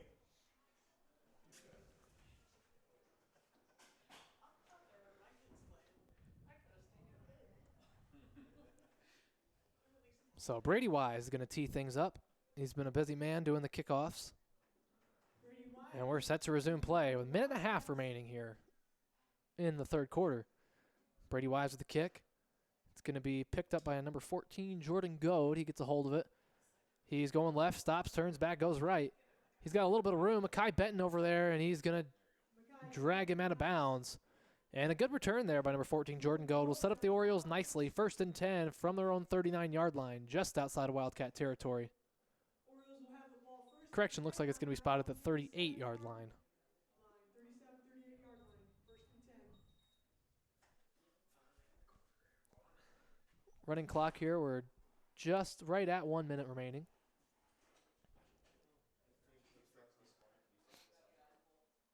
And the Orioles come to the line. Looks like they're going to have something's not quite right as they fix it. They're going to have 2 receivers to the left, 1 to the right. 1 back in the backfield along with the quarterback. And number 75, Seth Stone, to throw it. He gets the throw up. It's got a chance, and it's going to fall incomplete just in front of the outreaching hands of Bryce Ripple. Incomplete pass. And that's going to make it 2nd and 10. It was a good throw. Looked like he may have led him just a bit too far, as number 14, Brady Wise, was in on the coverage that time.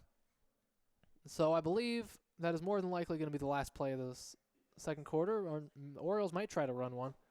Number 10, Connor Clark, making his way onto the field for the Wildcats, going to playing some defense. And the Orioles are indeed going to try to get one more play off as we're just about 3 seconds left. And they do get it off. 75, Seth Stone is going to take off running. Jason Rose drags him down with a little bit of help from a couple of his teammates, and that's going to be the end of the 3rd quarter. After 3 quarters of play in Central City, our score, Wildcats 60, Orioles 14. When we resume play, it's going to be, give them about 3rd and 5, 3rd and 6. Right around the Wildcats' 38-yard line, so the Orioles will have it in Wildcat territory. I'll take this quarter break to give another shout-out to Next Bank. What's next on your list of financial goals? Wherever you're going next, Next Bank has a loan that's right for you. Your next car, your next home, even your next adventure, all are within reach with a Next Bank loan. Convenient locations in Central City, Waterloo, Cedar Rapids, Marion, and Coralville. Next Bank, member FDIC, equal housing lender. So after we flip ends here for the fourth quarter of play, Orioles will have it third and about 6 at the Wildcats' 38-yard line. And it's fourth quarter, Vaughn.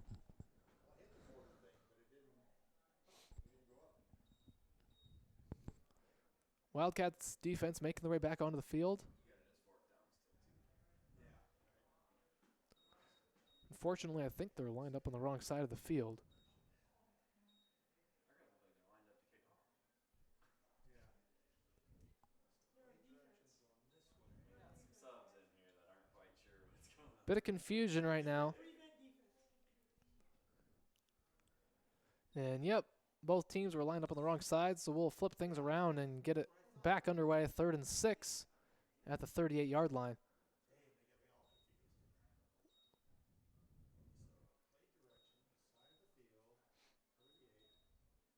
So the Orioles break the huddle. They're going to have 2 receivers out to the left side, 1 receiver to the right. Number 75, Seth Stone, is lined up at quarterback with number 1, Heber Blackmore, in the backfield alongside. And he's going to pass, but there is a flag on the play. I believe number 20, Bryce Ripple, left just a bit early. And we'll see the call. Yes, indeed, it is a false start against the Orioles, so that'll bring him back 5. False start. Make it about 3rd and 11. Moves the ball back 5 yards. It'll be 3rd down and 11. It's going to be spotted at the 37-yard line of the the Orioles. The Orioles going to go ahead and try it again here on 3rd and 11.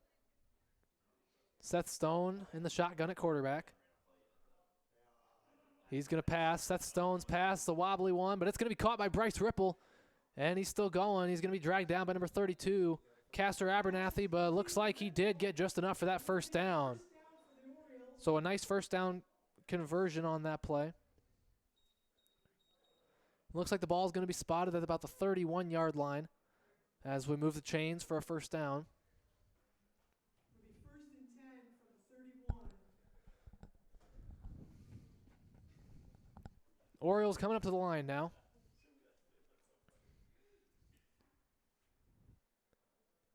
First and 10 from the 31 of the Wildcats. Hoping to get some more points on the board. Orioles players, while trailing on the scoreboard, have shown great effort this game. 75, Seth Stone's going to throw. That one's high up in the air, and it's intercepted. Number 7, Jaden Hansen with the interception. And he's still going in the return, going out to the left side. Number 20, Bryce Ripple with a nice hit to take him down. But Jaden Hansen intercepts Seth Stone's pass. And just like that, the Wildcats are back in possession of the ball. 1st and 10. And they're closing in on Oriole territory. Spotted right around their own 33-yard line. 3-yard line. 1st and 10 Wildcats.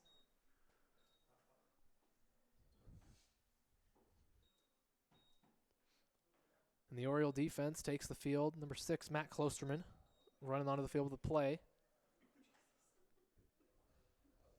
Wildcats break the huddle. They're coming up to the line.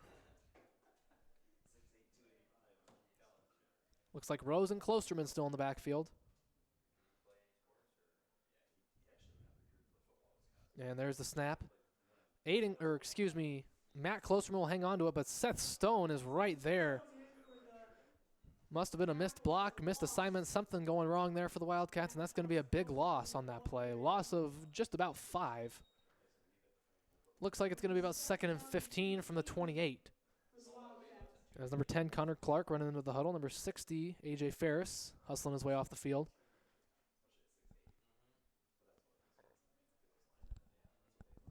And number 6, Matt Klosterman bringing in the play. As the Wildcats come up to the line for this 2nd and 15 play.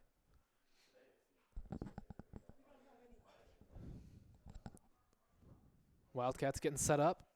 Jason Rose is going to go out to the right side. Some nice blocks, and he's still going.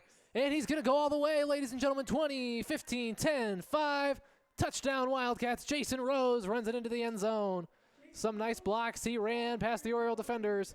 And that's going to be another Wildcat touchdown. Jason Rose with his second touchdown run here in the fourth quarter. And the Wildcats increase their lead 66-14. 2-point conversion yet to come. Oriole defense going to try to get the stop here on the 2-point conversion. Wildcats break the huddle, coming up to the line.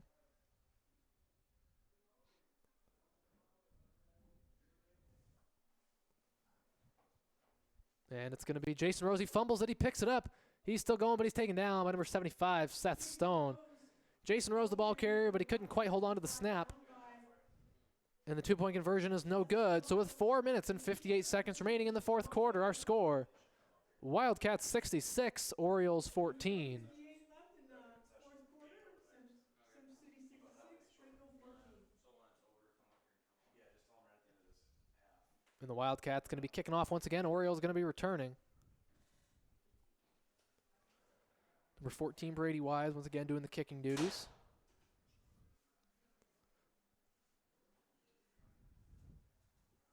Brady Weiss will be kicking off for the Wildcats.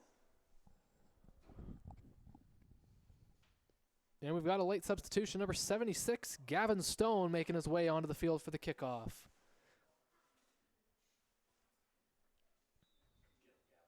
And here we go. Brady Wise set to toe it up for the Wildcats. There's the kick. It's a pretty good one. Rolling back. It's still going. Is it going to stay in bounds? No, it is not. It was a nice kick, but it just kept rolling over to the left side ever so slightly, and it does go out of bounds right around the 10-yard line, and the flag is thrown.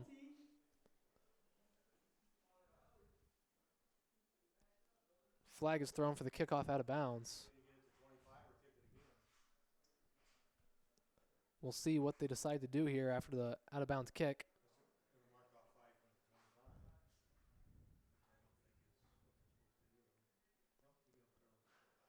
Looks like Orioles will take possession of the ball. 1st and 10 from their own 25-yard line after the kickoff goes out of bounds. He didn't signal. He didn't do anything. He's going like this. Here comes the Oriole offense. 1st and 10 at their own 25. They've got a couple receivers over to the right. And the high snap is going to be handled by Seth Stone. He's going, and he's going to be tripped up by number 16, Jason Rose. His knee touched, and he's taken down. Nice hustle by Jason Rose to hold on. Seth Stone couldn't quite handle the snap. It was pretty high, and it's going to be about a loss of 1. Orioles will have it 2nd and 11 from their own 24.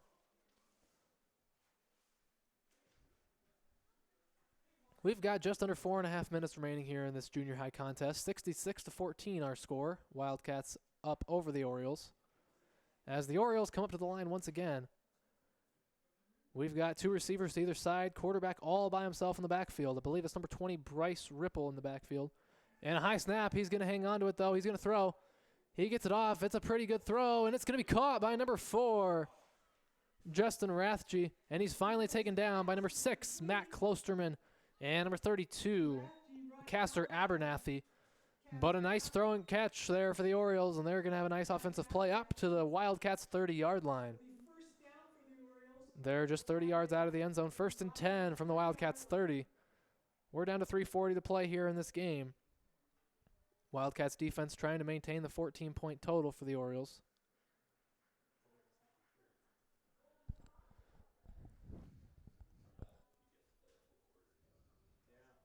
And the Orioles coming up to the line.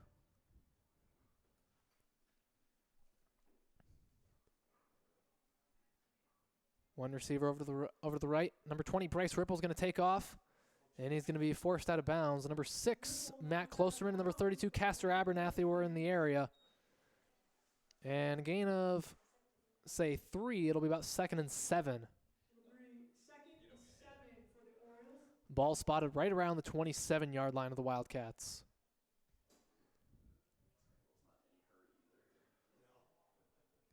With the running clock, we're down to 2:50 to play as the Orioles come into the huddle with the play. Wildcat defense currently in a 3-2-3 look with 3 linemen, 2 linebackers, and 3 defensive backs. And the Orioles coming up to the line. We've got number 1 we got 3 backs in the backfield and a receiver over to the left. The high snap handled by number 20, Bryce Ripple. He's taken off on the left side. And missed tackle there. He's still going. And he's finally going to be drug out of bounds. Looks like number 3, Brandon Hennick, was in on that one among other Wildcats. But that's going to be good for a first down. Potential disaster for the Orioles on the high snap is averted. And they'll have it 1st and 10. See where the spot. It's going to be right around the 17-yard line. So the Wildcat 17-yard line.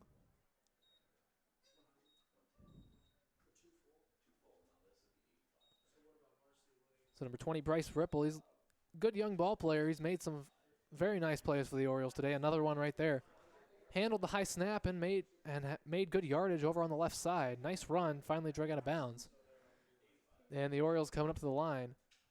It's going to be 1st and 10 from the Wildcats 17-yard line. Seth Stone lined up a quarterback. He's going to keep it himself. He's still going. Got Wildcats dragging him down. I saw number 16, Jason Rose, and number 6, Matt Klosterman in on that tackle. Number 27, Max Arthur, was also in on the play. Nice gains. Going to be 2nd and right around 3. Ball spotted at the 10-yard line. We are just at about a minute remaining here in the 4th quarter.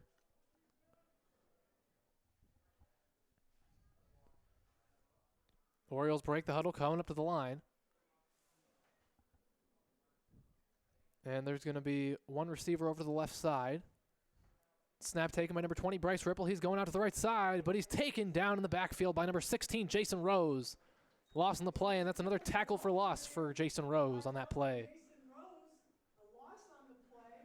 Ball's going to be moved back to right around the 13-yard line. It's going to be 3rd and about 6 for the Orioles. Just 30 seconds remaining. We're just near the end of this one. And the Orioles coming up the line have time for maybe one more play. Don't have to run another play at all, realistically, but after this, they definitely don't have to run another play. And looks like we're going to have a timeout taken by the Orioles. Some confusion at the line of scrimmage, and the Orioles are going to call timeout. With just 14.5 seconds remaining in the 4th quarter, our score, Central City 66, Springville 14. Now, as the Springville offense has been moving the ball nicely on this Central City defense, but there was a bit of confusion that time around. It's going to be 3rd and 6.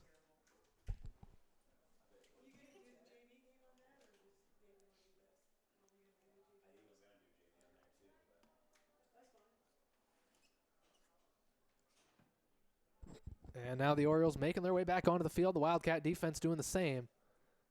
And probably time for one more play unless the Orioles decide to call timeout.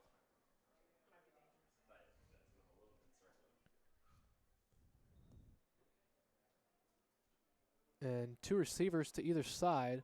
Number 14, Jordan Goad in the backfield. He takes the snap. He's rolling left. He throws. It's a high spiral throw, and it's going to fall incomplete. But there's a flag thrown. A flag on the play. Number 10, Connor Clark, was in on the defense, but there's a flag. Pass fell to the ground, but they're going to throw a flag.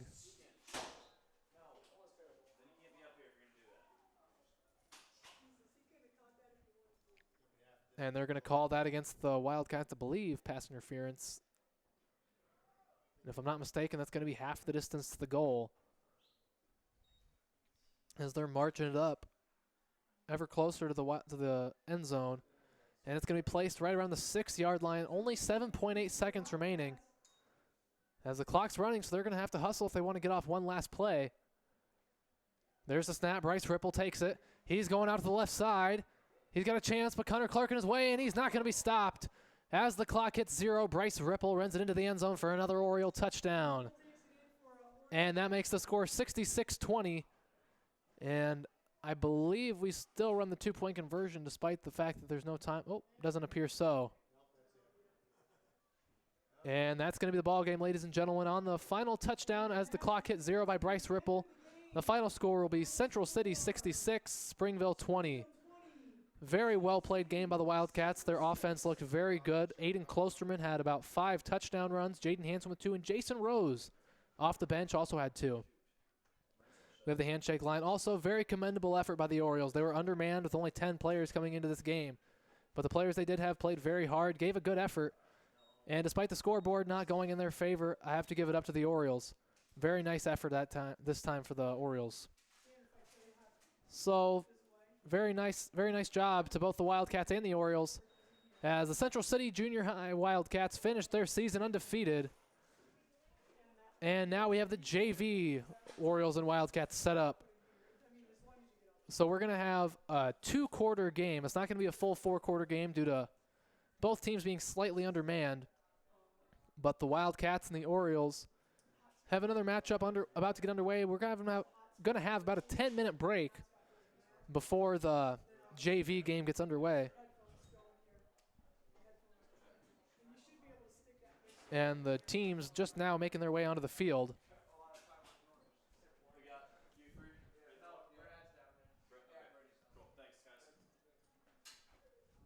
And I'll take an opportunity now to give a shout out to the Wildcats JV players.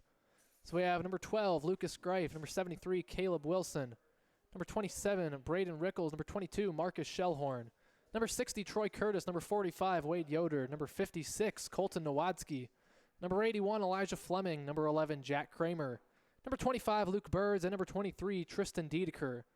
Those are going to be the the JV players for the Wildcats.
Sheriff normally sits here, you go over there. All right, I should probably take over here. Here, this isn't weird.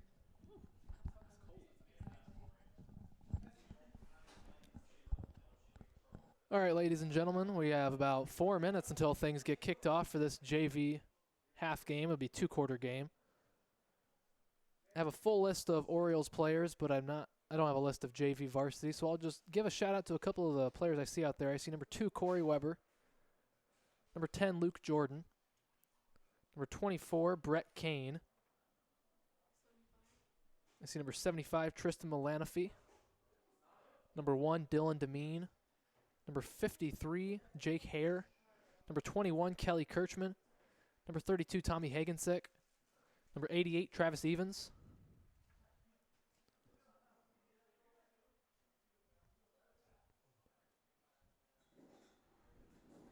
I believe number 55, Jacob Waltz.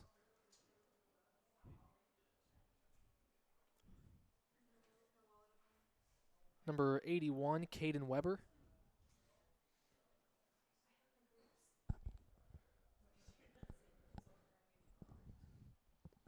And a couple other players for the Orioles, but I'll give a shout out to them as I see them. And I'll take this opportunity to once again give a shout out to our sponsor, Next Bank. Each person and family has unique financial needs. That's why we offer a variety of personal banking and lending products. We offer everything you need for your personal financial success, from checking and savings accounts to loans and online services. Next Bank, member FDIC, equal housing lender. Of course, big thank you to Next Bank. And we're just about 2.5 minutes out from kickoff. On the Wildcat side of things, linemen down doing some drills, getting ready for this game. We have Coach Malloy with the linemen and Coach Ferguson, also one of the 2 JV coaches we have. We also have Mark Kirscher and Matt Myers, varsity coaches, Matt Myers being our head coach. And the Wildcats running some routes, the receivers with the quarterbacks throwing. Looks like number 11, Jack Kramer, is getting his arm loose at quarterback. So we're just 2 minutes out. And once again, we'll see some of these players as well as many others Friday night over at Springville when the Orioles take on the Wildcats for the 2019 Tractor Bowl Trophy matchup. For the last 2 years, it's been the Wildcats coming out on top in that matchup. But the Orioles hoping to take back that trophy. Both teams are looking pretty solid this year, hovering right around that 500 mark. Both teams are. So it should be a good game, and you should make sure you make it out to Springville to see that matchup this Friday night at 7 o'clock.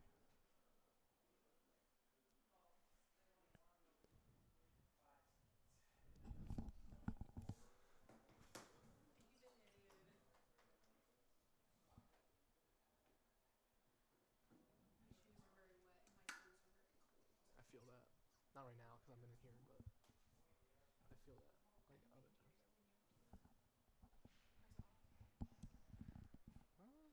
I don't think they can hear me. Yeah, because that's not coming up. So okay. You scared me though. Oof.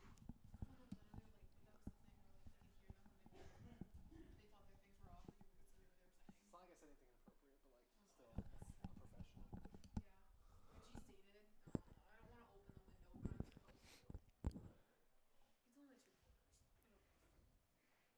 And we're closing in on kickoff for this JV matchup.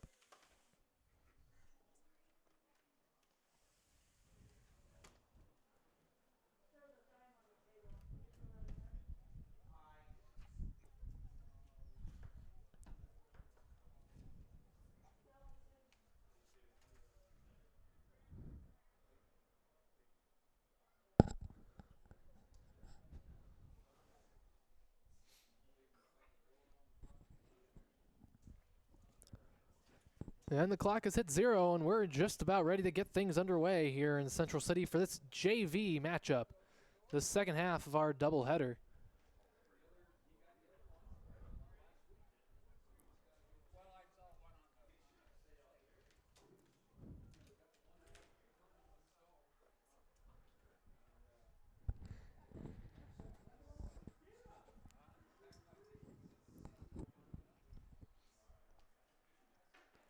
Going to have 2 10-minute quarters here for this JV half game. The Wildcats making their way onto the field.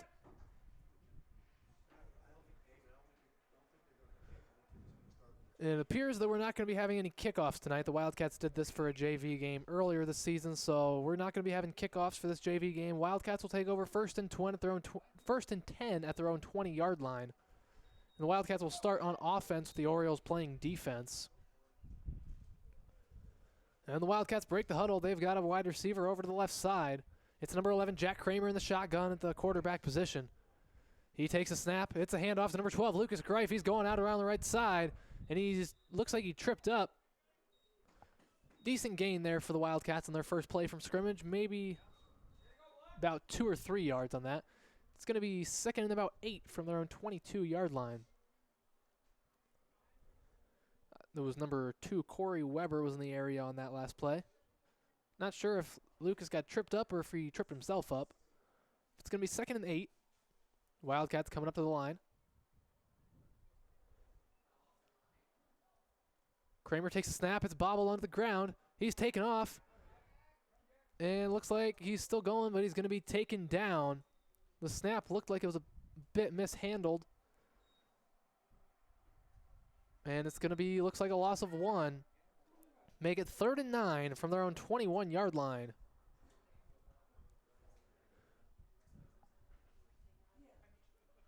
Orioles in a 4-4 defense. Looks like they have all 8 men in the box. Really stacking the box, pretty much begging the Wildcats to pass. And here's a snap taken by Jack Kramer. He's going to keep it himself. He's going to be taken down for a loss. Let's see. Looks like, trying to get the number on that. Looks like maybe number 24, Brett Kane, if I'm not mistaken, in on that tackle.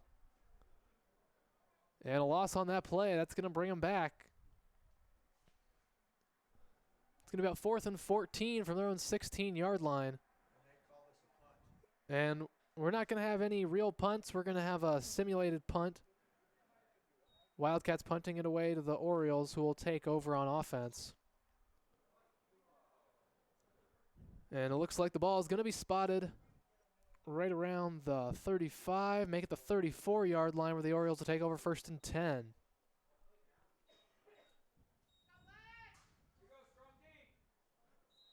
So the Orioles coming into the huddle. We're just a couple minutes into this game, and we're still scoreless after the Wildcats went 3 and out. Orioles coming up to the line of scrimmage. Got a quarterback under center. He takes a snap. It's a handoff. And several Wildcats rally around to make the tackle. Looks like a gain of about 5. Trying to see the ball carrier. I believe the ball carrier was number 2, Corey Weber. It's going to be a gain of 5. Make it 2nd and 5 from their own 39-yard line. So a good start to the possession for the Orioles. Number 1, Dylan Demeen, is under center at quarterback. And the handoff's going to go to the running back in this formation. He's still going. And the running back is number 10, Luke Jordan. He's taken down. Well, it looks like number 81, Elijah Fleming, was in there. I saw number 60, Troy Curtis, in the pile as well. Jack Kramer also went in the tackle. And that's going to move him up to the 25-yard line. The Orioles will have 1st and 10 at the Wildcats' 25.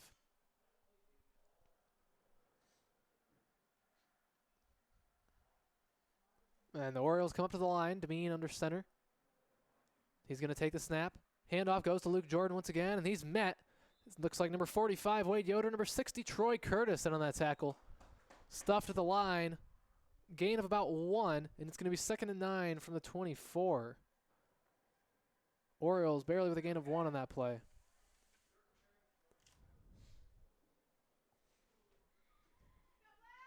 Orioles coming up to the line once again.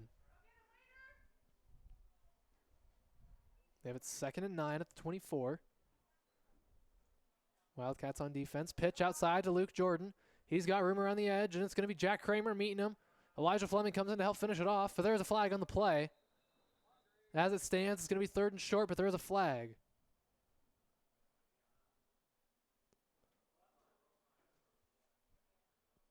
We'll see what the decision is on this flag. Looks like it's going to be face mask. Face mask is the call against the Wildcats, and that's going to give the Orioles better field positioning than they already had. Automatic first down. The ball will be placed around the 13-yard line of the Wildcats.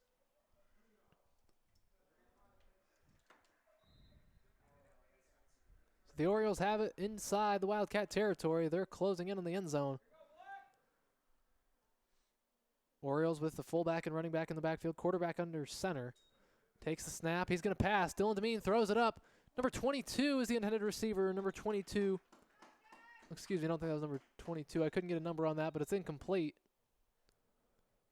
So it looks like number 32, Tommy Hagensick. My apologies. But it's incomplete, and that's going to make it 2nd and 10.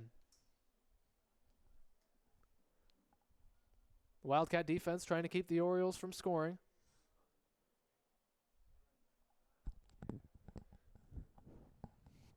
They forced the incompletion on that play. See if they can get another good play on the defensive side. Orioles trying to punch it into the end zone. We've got 5:58 left to play here in the first quarter. It's going to be Luke Jordan taking the direct snap. He's still going. He's up on his feet.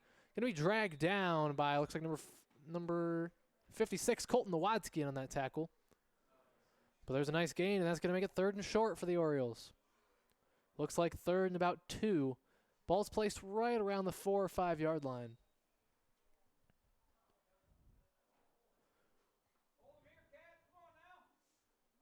Orioles break the huddle, coming up to the line. And it's going to be 3rd and 2. Dylan Demeen going under center. He takes the snap. It's a pitch to Luke Jordan over on the left side. He's got a chance, and he will go into the end zone for an Oriole touchdown. Luke Jordan, they gave the Central City defense a heavy dose of Luke Jordan on that possession, and he's the one that finishes it off, running it into the end zone for the touchdown. 6-0 our score as the Orioles come in for the 2-point conversion attempt.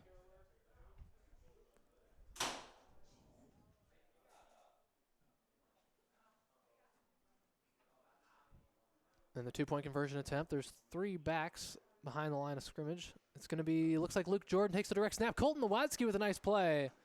Keeping him out of the end zone. 2-point conversion, no good. And with that, 5 minutes, 16 seconds remaining in the first quarter, our score, Orioles 6, Wildcats 0. So Luke Jordan had a heavy dose of carries on that last possession. He's the one that brought it across the goal line. So I believe the Wildcats will take over 1st and 10 from their own 20-yard line. Like I said before, we're not having kickoffs this time around, as the Oriole defense makes their way onto the field, getting set for play.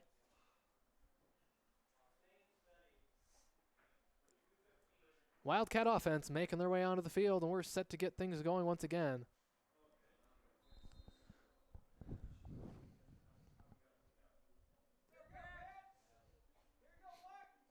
First and 10 from the 20 for the Wildcats. Lucas Greif was in the shotgun, but Jack Kramer going under center. He's going to take the snap, and he's taken down. Looks like that was number 53, Jake Hare, in on the tackle that time. Jack Kramer stuffed the line. Gain of just about 1. It's going to be 2nd and 9 from the 21. Jack Kramer shifted from a back to under center, and he took the direct snap from our center, Troy Curtis. And same thing happening this time around. And Jack Kramer's going to go back to pass. Kelly Kirchman bringing some pressure, and it's going to be a fight for the ball. And it's intercepted by number 1, Dylan Demeen. And he's bringing it back. Number 45, Wade Yoder, drags him out of bounds at the 15-yard line. But the Orioles will take over possession of the ball, 1st and 10 on the interception by number 1, Dylan Demeen. Demeen, the quarterback for the Orioles on offense, he gets it done on the other side of the ball too, getting the interception. Ball's going to be placed right around the 16-yard line where the Orioles will take over possession, 1st and 10.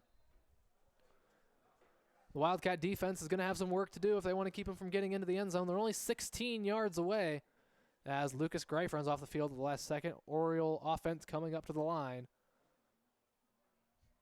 Dylan Demeen under center. He takes the snap, pitch out to Luke Jordan over on the right side. Tristan Diedeker making an effort in, but it looks like Colton Nowadsky with another nice tackle. Colton Nowadsky has looked very good at his defensive end position, making several nice tackles. That's going to be a short gain for the Orioles on that one. Luke Jordan, the ball carrier. A gain of maybe 2, and it's going to be about 2nd and 8 from the 14-yard line.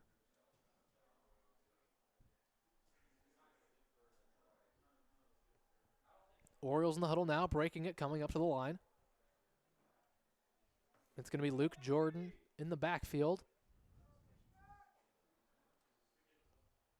And got a man motioning over to the right side. Luke Jordan takes the direct snap. He's going over to the right, and he's going to be drove out of bounds. Once again, I see I believe number 56, Colton Nowadsky, in on the tackle. And it's going to be about 3rd and medium for the Orioles this time, right around 3rd and 5, depending on the spot. Call it 3rd and 4. And they're right about the 9-yard line.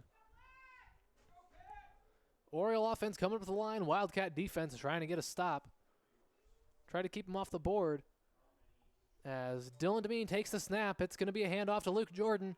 He's going. Marcus Shellhorn is going to bring him down, but I believe that was enough for a first down. Yes, it was.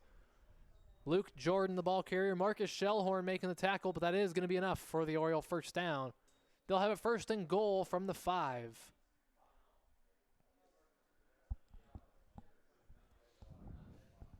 Nice job by Marcus Shellhorn on that play to come up and fill to make the tackle for a short gain, but the gain was enough on the 3rd and short situation. The Oriole offense once again up to the line. We've got, looks like 3 receivers out to the left. Tommy Hagensick, the lone receiver on the right. And Dylan Demeen in the shotgun. He takes a snap. He's going to pass. He throws. Tommy Hagensick, the intended receiver, and it's incomplete. Bit of a high throw on that one. And the ball falls harmlessly to the ground. And it's going to be 2nd and goal. Number 12, Luke Scrife coming into play defense for the Wildcats. Looks like he's replacing number 25, Luke Birds.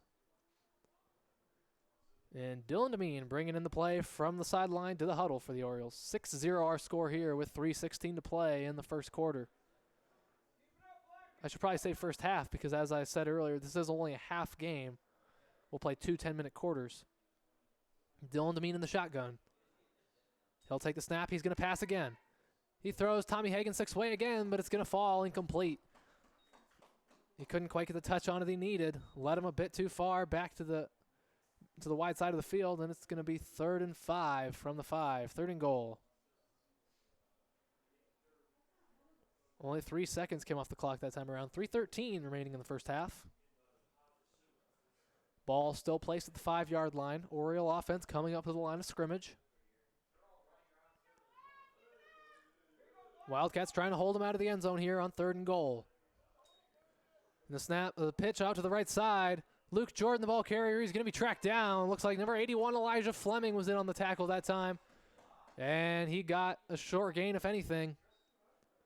Looks like they're going to give him 1 yard, and it's going to be 4th and goal from the 4. A big stand needed by the Wildcat defense right here, as they've got a chance to keep the score at 6-0, and hopefully for their sake take it back to the other end and tie it up. But before that can happen, the Wildcats are going to need to get a stop on 4th and goal from the 4. So the Orioles coming up to the line now. They've got 5 linemen. Demeen is under center. Got Weber and Jordan in the backfield. Takes the snap. He's going to keep it himself. It's a bootleg play. Going to the right side. He's going to get into the end zone. Touchdown, Orioles. And he kept it himself. Faked the pitch to Luke Jordan over on the left. Kept it himself the right side and brings it into the end zone. That makes the score 12-0 here with 2:20 remaining in the first period. And the Orioles are going to have an opportunity to increase their lead here on the 2-point conversion.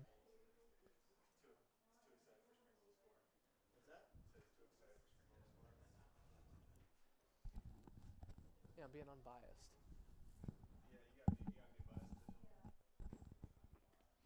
And Springville now coming up to the line for the 2-point conversion attempt. Dylan Demeen takes the snap, and he's going to be taken down by Marcus Shellhorn, but it looks like he did get in. He got into the end zone before he was taken down. 2-point conversion is good. And with 2 minutes and 20 seconds remaining in the first half, our score, Orioles 14, Wildcats 0. The Wildcats defense had a nice little stop, but they couldn't quite stop him on 4th down with the bootleg play over to the right side.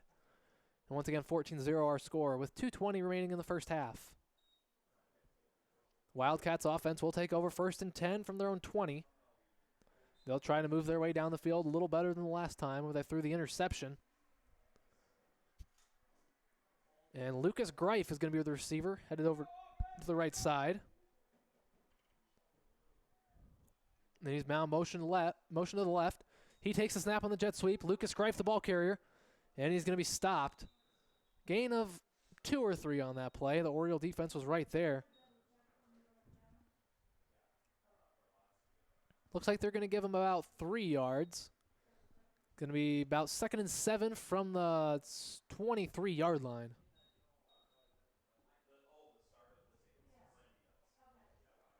Yeah, as the Wildcat offense heads back on to the line of scrimmage.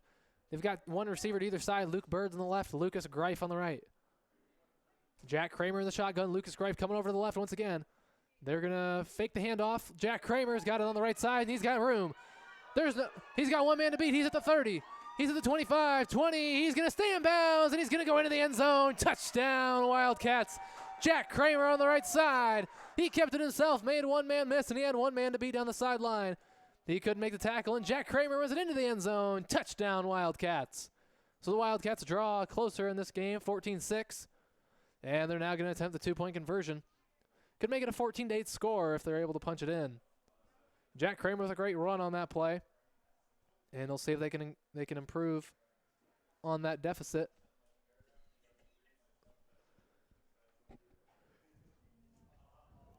As the Wildcats come to the line, same formation, except this time it's number 22, Marcus Shellhorn over on the left side.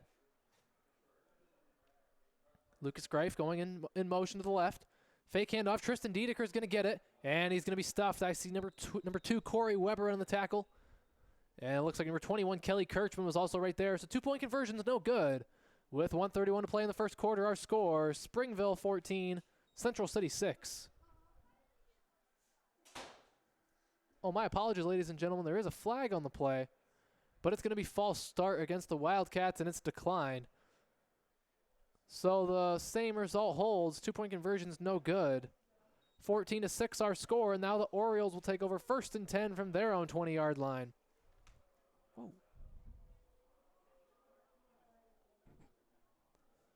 Orioles offense hustling their way onto the field. There's just a minute and a half remaining before the halftime break here in this 2-quarter game. Not sure if we're actually taking a halftime break. Presumably not, but I'm uncertain.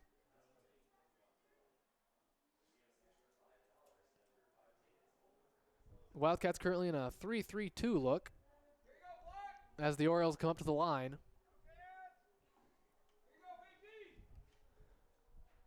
It's going to be a shotgun snap, and looks like number 10, Luke Jordan, keeping it himself over to the left side. He's got room to go, and number 56, Colton Nowadsky, hustling down the field. And another tackle. I got to tell you, Nowadsky is looking very good at that defensive end position.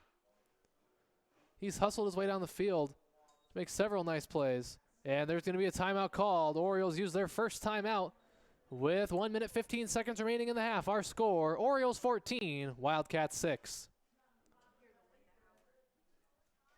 I'll go ahead and take this opportunity to give another shout out to our sponsor, Next Bank. Next Bank combines the values of a locally owned, independent Eastern Iowa community bank with expanded services and the latest technology to meet our customers' fast-moving lifestyle. Bank on your success with Next Bank. Member FDIC Equal Housing Lender. So the Wildcats on defense right now trying to stop the Orioles. Orioles just had a nice play on that first down. Luke Jordan was the ball carrier, and he made it down to right around the 34-yard line, where the Orioles will have it 1st and 10 after this timeout. It's a cold, chilly, windy night here in Central City. Football players braving the elements for this rivalry game, ahead of the real rivalry game on Friday at the varsity level. And the Orioles jogging their way back onto the field. Wildcats doing the same, and the Orioles will have it 1st and 10 from their own 34-yard line.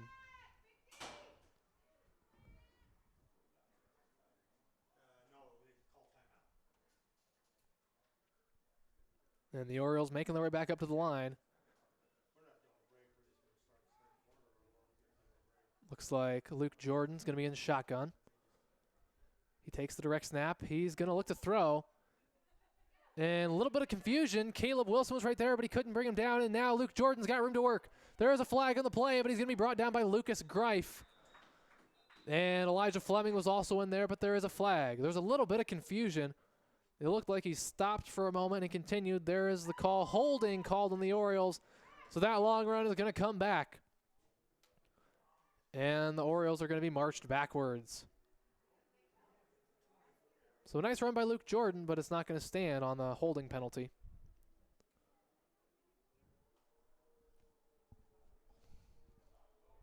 Once again, holding called on the Orioles. They're going to march it back 10 yards.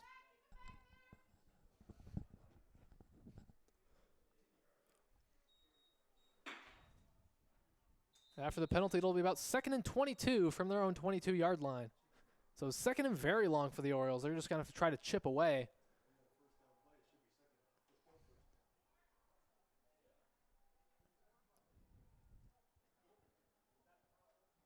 And the handoff goes to Corey Weber. He's going to slip up on the muddy field for a short gain. It's like a gain of about 2. It'll be 2nd and 20. Yes, correction, that was first down, that last play. So it'll be 2nd and 20 from the 24-yard line. Clock running down. We're down to about 25 seconds here before the end of the first half in this two-quarter game.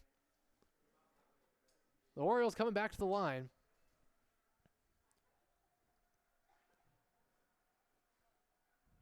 Dylan Demeen pitches it out. Luke Jordan over on the right side. And Elijah Fleming and I believe Caleb Wilson, number 73, in on the tackle. Short gain, and that's going to be the last play of this half. As we've reached the end of the first half, our score, Springville 14, Central City 6.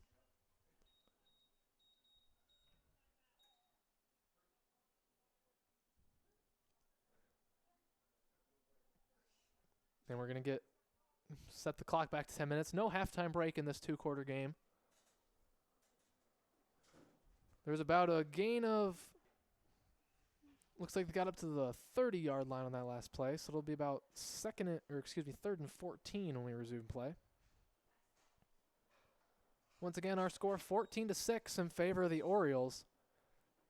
Orioles scoring coming, one of their touchdowns by Luke Jordan. The Wildcats' lone touchdown thus far came on a nice long run by Jack Kramer over on the right sideline.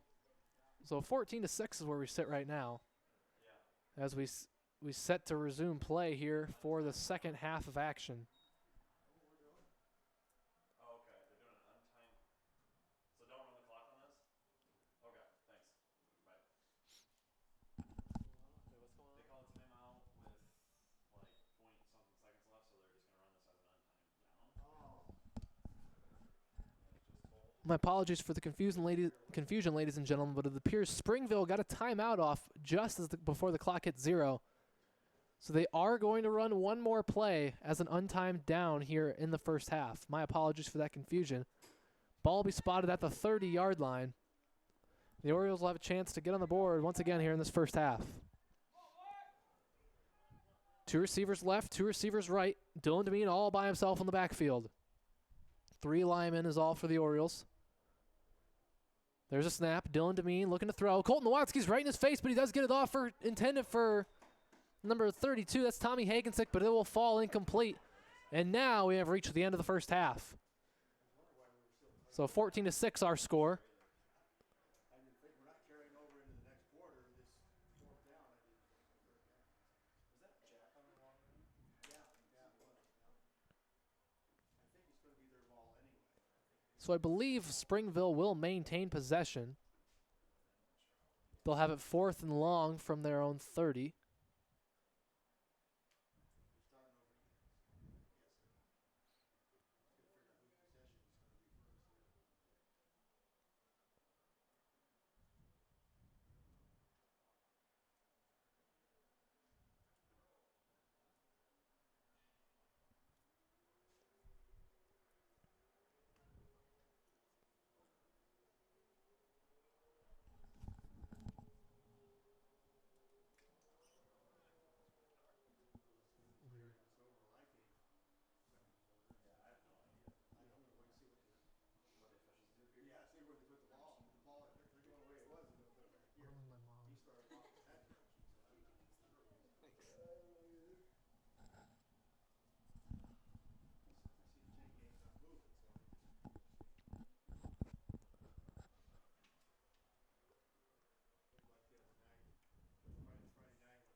And it looks like the ball is going to be placed on the 20-yard line to start the second half. I believe Springville will have possession of the ball. Central City started with the ball to start the game.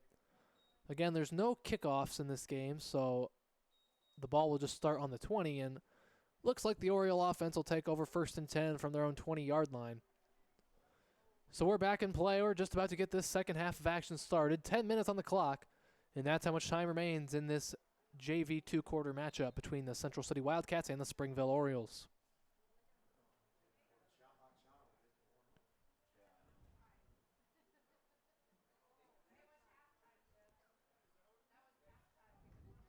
And the Orioles coming up to the line for 1st and 10. Once again, ball spotted at their own 20-yard line. Number 2, Corey Weber at fullback. Number 10, Luke Jordan at running back. And that's who will get it, number 10, Luke Jordan. He's bouncing out to the right side, but he's still up. He's still up after several players made contact with him, but he's finally brought down. Looked like, I think I saw number 56, Colton Nowadsky, number 11, Jack Kramer in on that tackle. He had a whole lot of nothing, and he ended up getting a gain of 4. It'll be 2nd and 6 from their own 24-yard line. Very nice run there by number 10, Luke Jordan.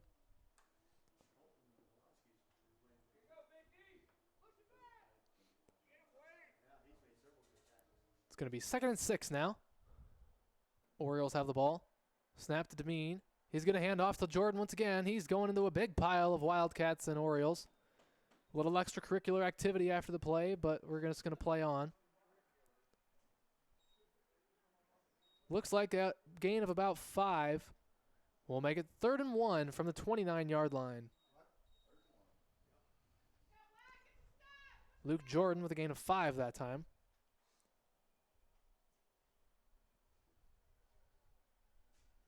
See if the Wildcat defense can get the stop here on 3rd and short. Expect to see a short yardage play from the Orioles, maybe just a QB sneak, fullback dive. We'll see what they pull out of their bag of tricks. It's going to be a fullback dive. Corey Weber is going to be the ball carrier. Wade Yoder was in on the tackle. Also saw number 23, Tristan Dedeker, but that is going to be just enough for the first down.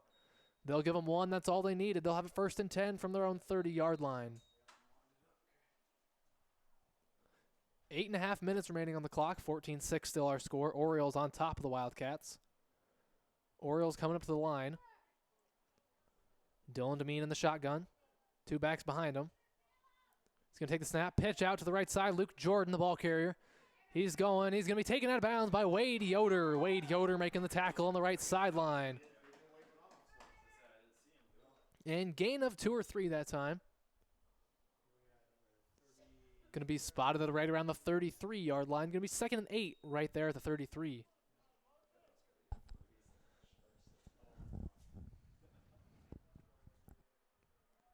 Oriole defense driving down the field. They've moved up to the 33 from where they started at the 20. Looks like they've got number 2, Corey Weber, the fullback, over on the left side. We've seen them shift that player over, but they're not going to this time. Direct handoff to Luke Jordan. He's still going, but he's going to be taken down. Looks like number 56, Colton Nowadsky, with another tackle. This young man's having a fine ball game. And the ball is going to be moved up to right around the 36-yard line. It's going to be about 3rd and 5. The Wildcats 39 is where the Orioles need to get for a first down. And they come back up to the line.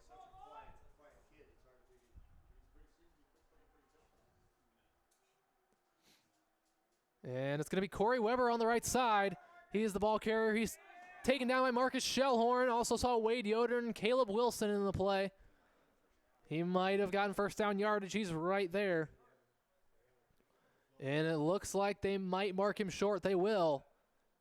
It's about 4th and less than a yard.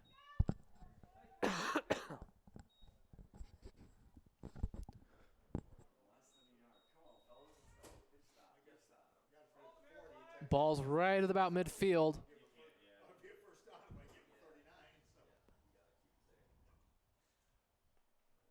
Orioles coming up to the line on this type of play. If the Orioles as long as the Orioles don't get backwards, they're likely to get the first down.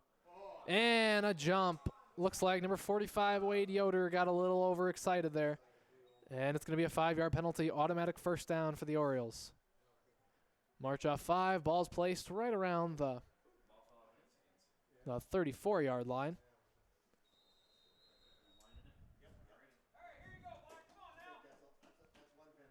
Just over 6 minutes left on the clock.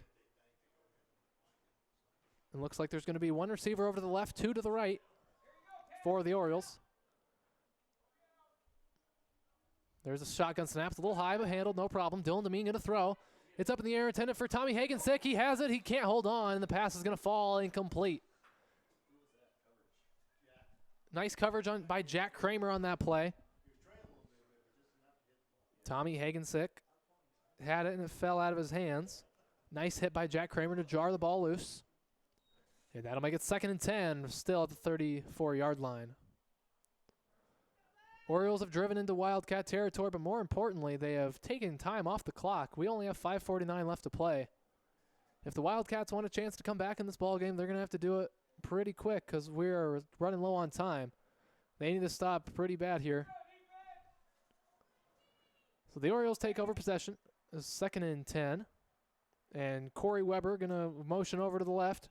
Luke Jordan, the ball carrier. He's got room over to the left side. Lucas Greif and Jack Kramer are teaming up to take him down over on the left sideline, but it's going to be a nice run, good enough for an Oriole first down. Luke Jordan has proved to be a tough runner for the Orioles. And that's going to be good for another Oriole first down. See where they spot the ball. Right around the 23-yard line of the Wildcats. 1st and 10, Orioles will have it. They're coming up to the line. Demeen in the shotgun at quarterback. Take the snap. He's going to hand it off to number 10, Luke Jordan, once again. He's still going. And the ball's on the ground, the fumble, but it's going to be recovered, I believe, by the Orioles. The ball was poked loose, was rolling around on the ground, but the Orioles maintain possession as they are able to get on top of it. They actually ended up gaining maybe a yard. It's going to be right around 2nd and 10.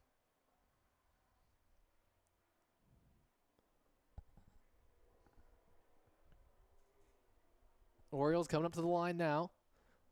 Demeen under center at quarterback. He's going to take the snap at the pitch to Luke Jordan on the right side. And Colton Nowansky's right there. He gets through the block. Oh, my apologies. That's number 27, Braden Rickles. He doesn't make the tackle, but he was the first one there, and he slowed him down enough until his teammates were able to come in for some assistance. A loss in the play. It's going to be about 3rd and 12 for the Orioles. 3rd and 12, ball spotted right at the 25-yard line of the Wildcats. Orioles in a situation they haven't really faced very much, if at all, this game. 3rd and long, 3rd and 12 to be exact. Ball at the 25.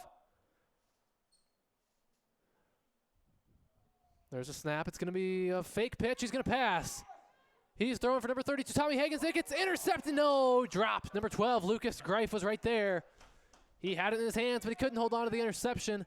Pass falls incomplete, and it'll be 4th and 12 for the Orioles at the Wildcats' 25-yard line. Tommy Hagensick was the intended receiver. Lucas Greif with nearly the interception, had it in his hands, but couldn't quite hold on. And that'll make it 4th and 12. Big play here in this ballgame. If the Wildcats want a chance to win, this will be a great time to get possession of the ball.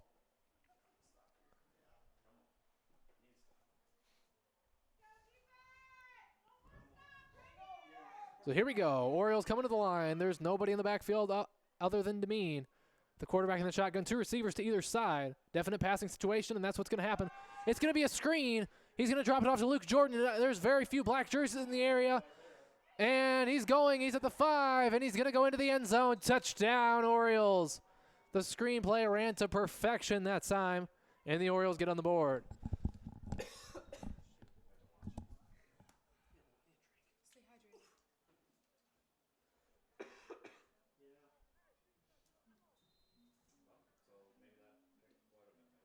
Stay hydrated. Well, as a lineman versus these guys, they let you go through that quicker. You see the pros. You could read the screenplay right away as the Central City defensive linemen were through in an instant. But the quarterback, Dylan Demeen, stayed strong in the pocket, threw the pass to Luke Jordan, and he brings it in for the Oriole touchdown. 2-point conversion attempt now for the Orioles. And it looks like Luke Jordan takes the direct snap. He's going out the right side. Taken down by Lucas Greif short of the end zone, but there is a flag on the play. We'll see what the call is. It looks like holding against the Orioles. That's declined. 2-point conversions, no good.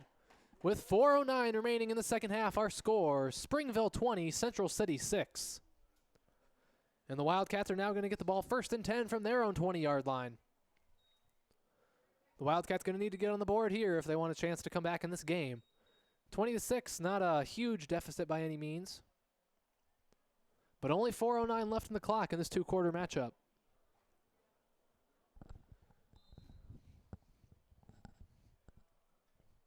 And the Wildcats coming up to the line.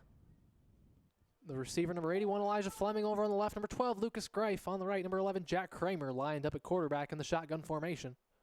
Lucas Greif moving over to the right. The snap is bobbled. Jack Kramer picks it up, and he's still going backwards. He's moving forwards now. There's a flag on the play. Jack Kramer's got room to run, and he's going to be taken down. He did end up with a gain on the play, taken down by number 1, Dylan Demeen of the Orioles, but there is a flag on the play. And that's not good for the Wildcats. It is a holding call going their way.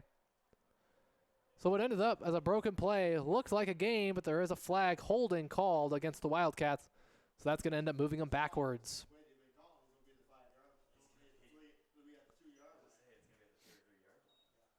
And the holding penalty took place very far back, right around the 5. So we'll see where they spot the ball. And yep, they'll do half the distance from the spot of the foul. The ball's going to be right around the 2 or 3 yard line. This is not a good situation for the Wildcats. 2nd and 27 from the 3 officially. Or sorry, 1st and 27.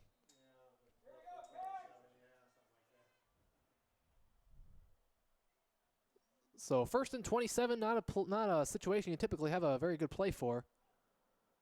But, the Orioles help out the Wildcats a little bit as they jump off sides. So the Wildcats will at least be able to move up 5. They'll move it up to about the 8 yard line, 1st and 22. So still not a great situation, but a little better. 1st and 22 from the 8 yard line.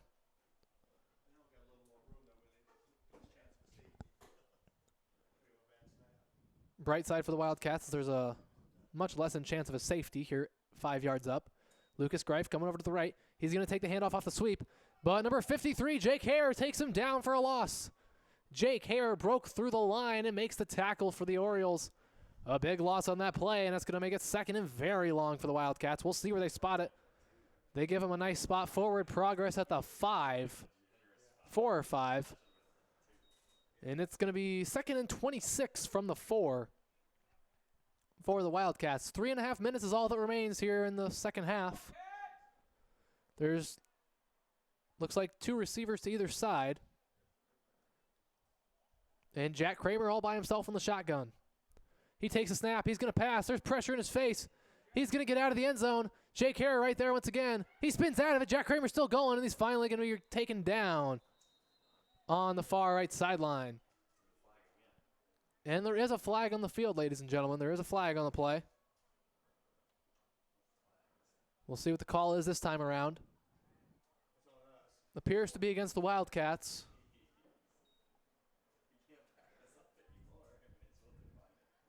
Let's see what the call is. It's going to be a false start, it appears, against the Wildcats. Penalties declined, and that's going to be 3rd and very long for the Wildcats. 3rd and 27 from their own 3 yard line. Not an ideal situation by any stretch of the imagination.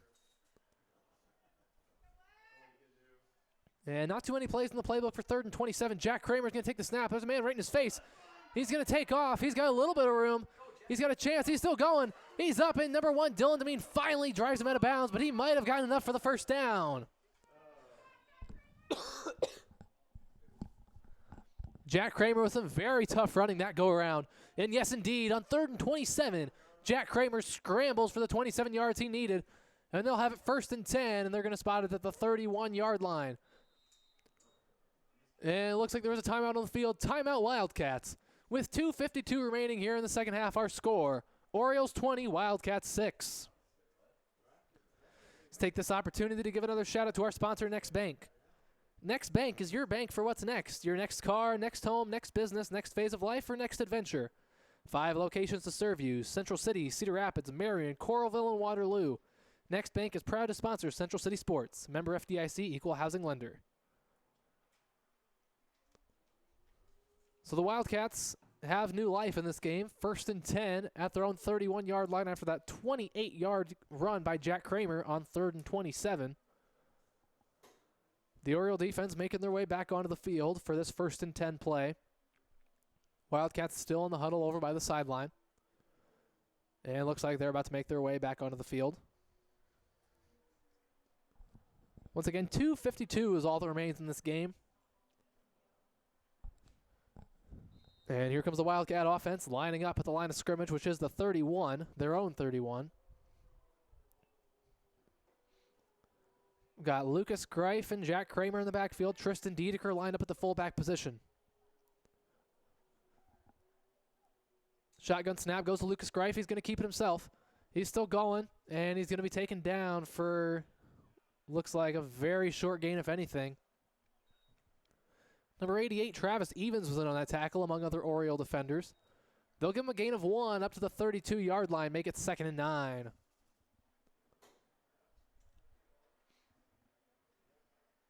Just 2.5 minutes remaining in this game, ladies and gentlemen. 20-6 our score. Orioles 20, Wildcats 6.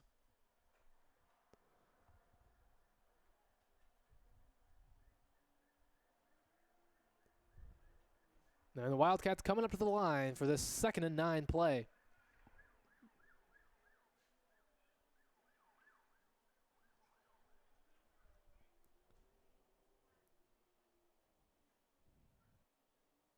And it looks like some movement before the snap. We'll see who they call it on, and it is going to be a false start against the Wildcats. Looks like some movement on the right side of that offensive line, and that'll bring them back 5. Make it 3rd and 14 from their own 27-yard line. Oh, correction, 2nd down.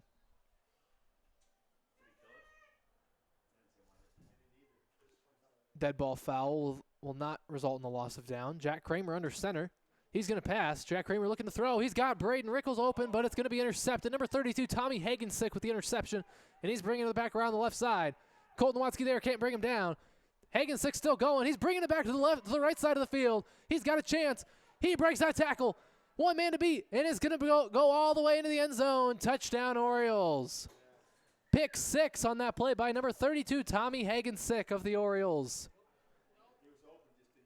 He caught it on the right side, brought it over to the left, all the way back to the right, and he brings it in. 26-6 our score now. Just a minute 37 left before the game is over, and we'll have the untimed 2-point conversion play.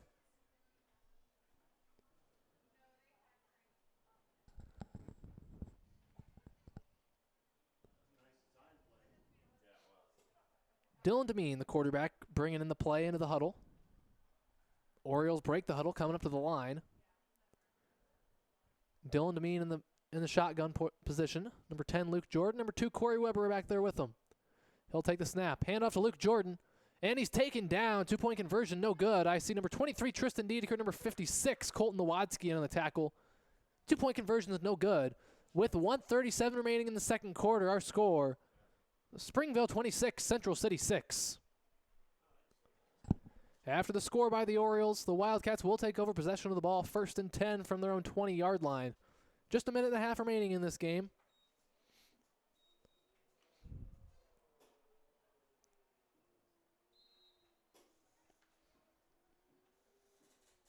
And the Wildcat offense going onto the line of scrimmage now for this 1st and 10 play.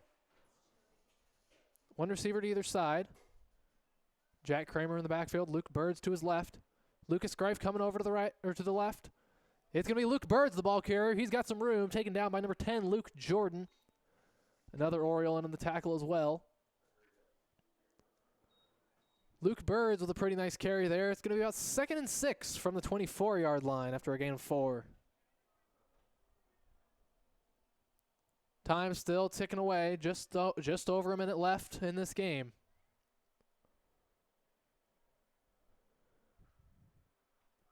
Wildcats coming to the line. There's 2 receivers left.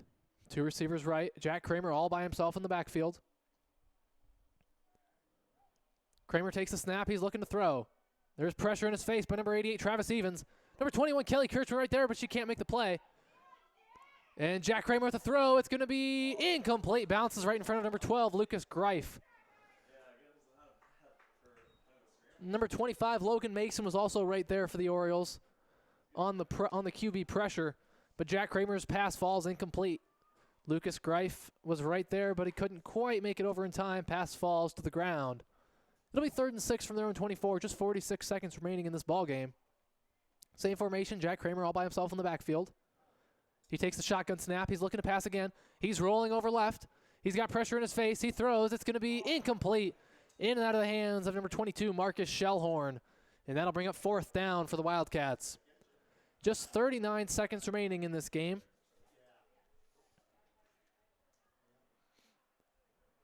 And it'll be 4th and 6 from their own 24-yard line. The Wildcats were at the line of scrimmage, going back into the huddle. And they're heading back to the line of scrimmage now. And it looks like the Wildcats are going to take a timeout.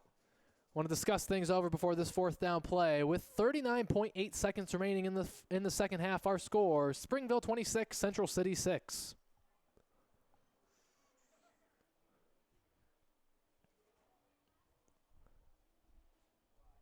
Go ahead and give a more than likely one last shout out to Next Bank. Next Bank is a financially strong community bank. Invested partnerships help their customers achieve what's next for their financial dreams. Next Bank has 5 locations to serve you: Central City, Cedar Rapids, Marion, Coralville, and Waterloo. Member FDIC, equal housing lender. So once the Wildcats end this timeout, they'll have it 4th and 6 from their own 24-yard line. Just 39 seconds remaining on the clock here in this second half of play.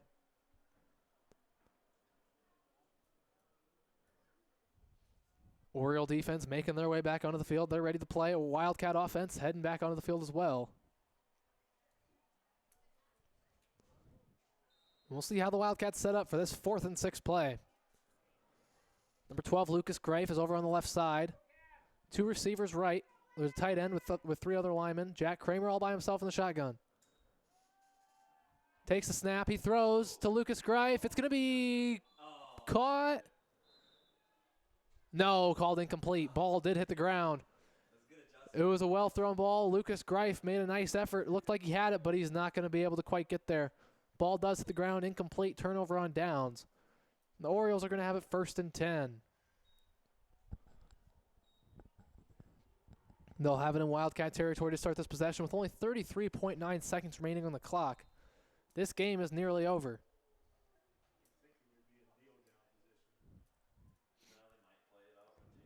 Orioles coming to the line. We'll see what they have in store here.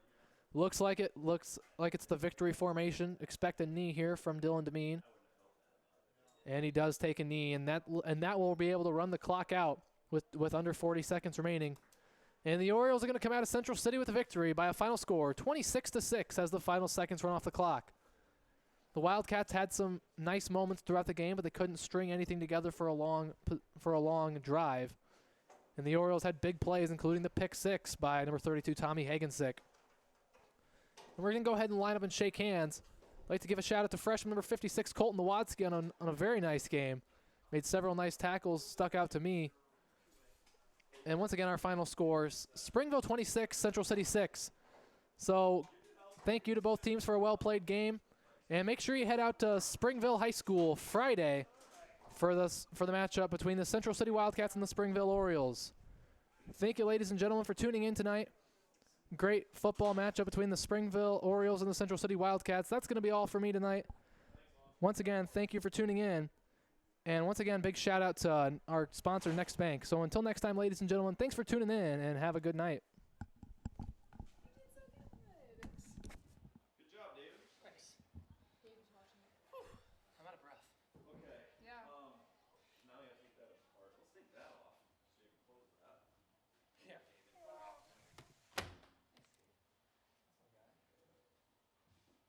I love how you got like one viewer like right after you. Like not like it says 5. It said 4. Does anybody see this little ring of keys around here?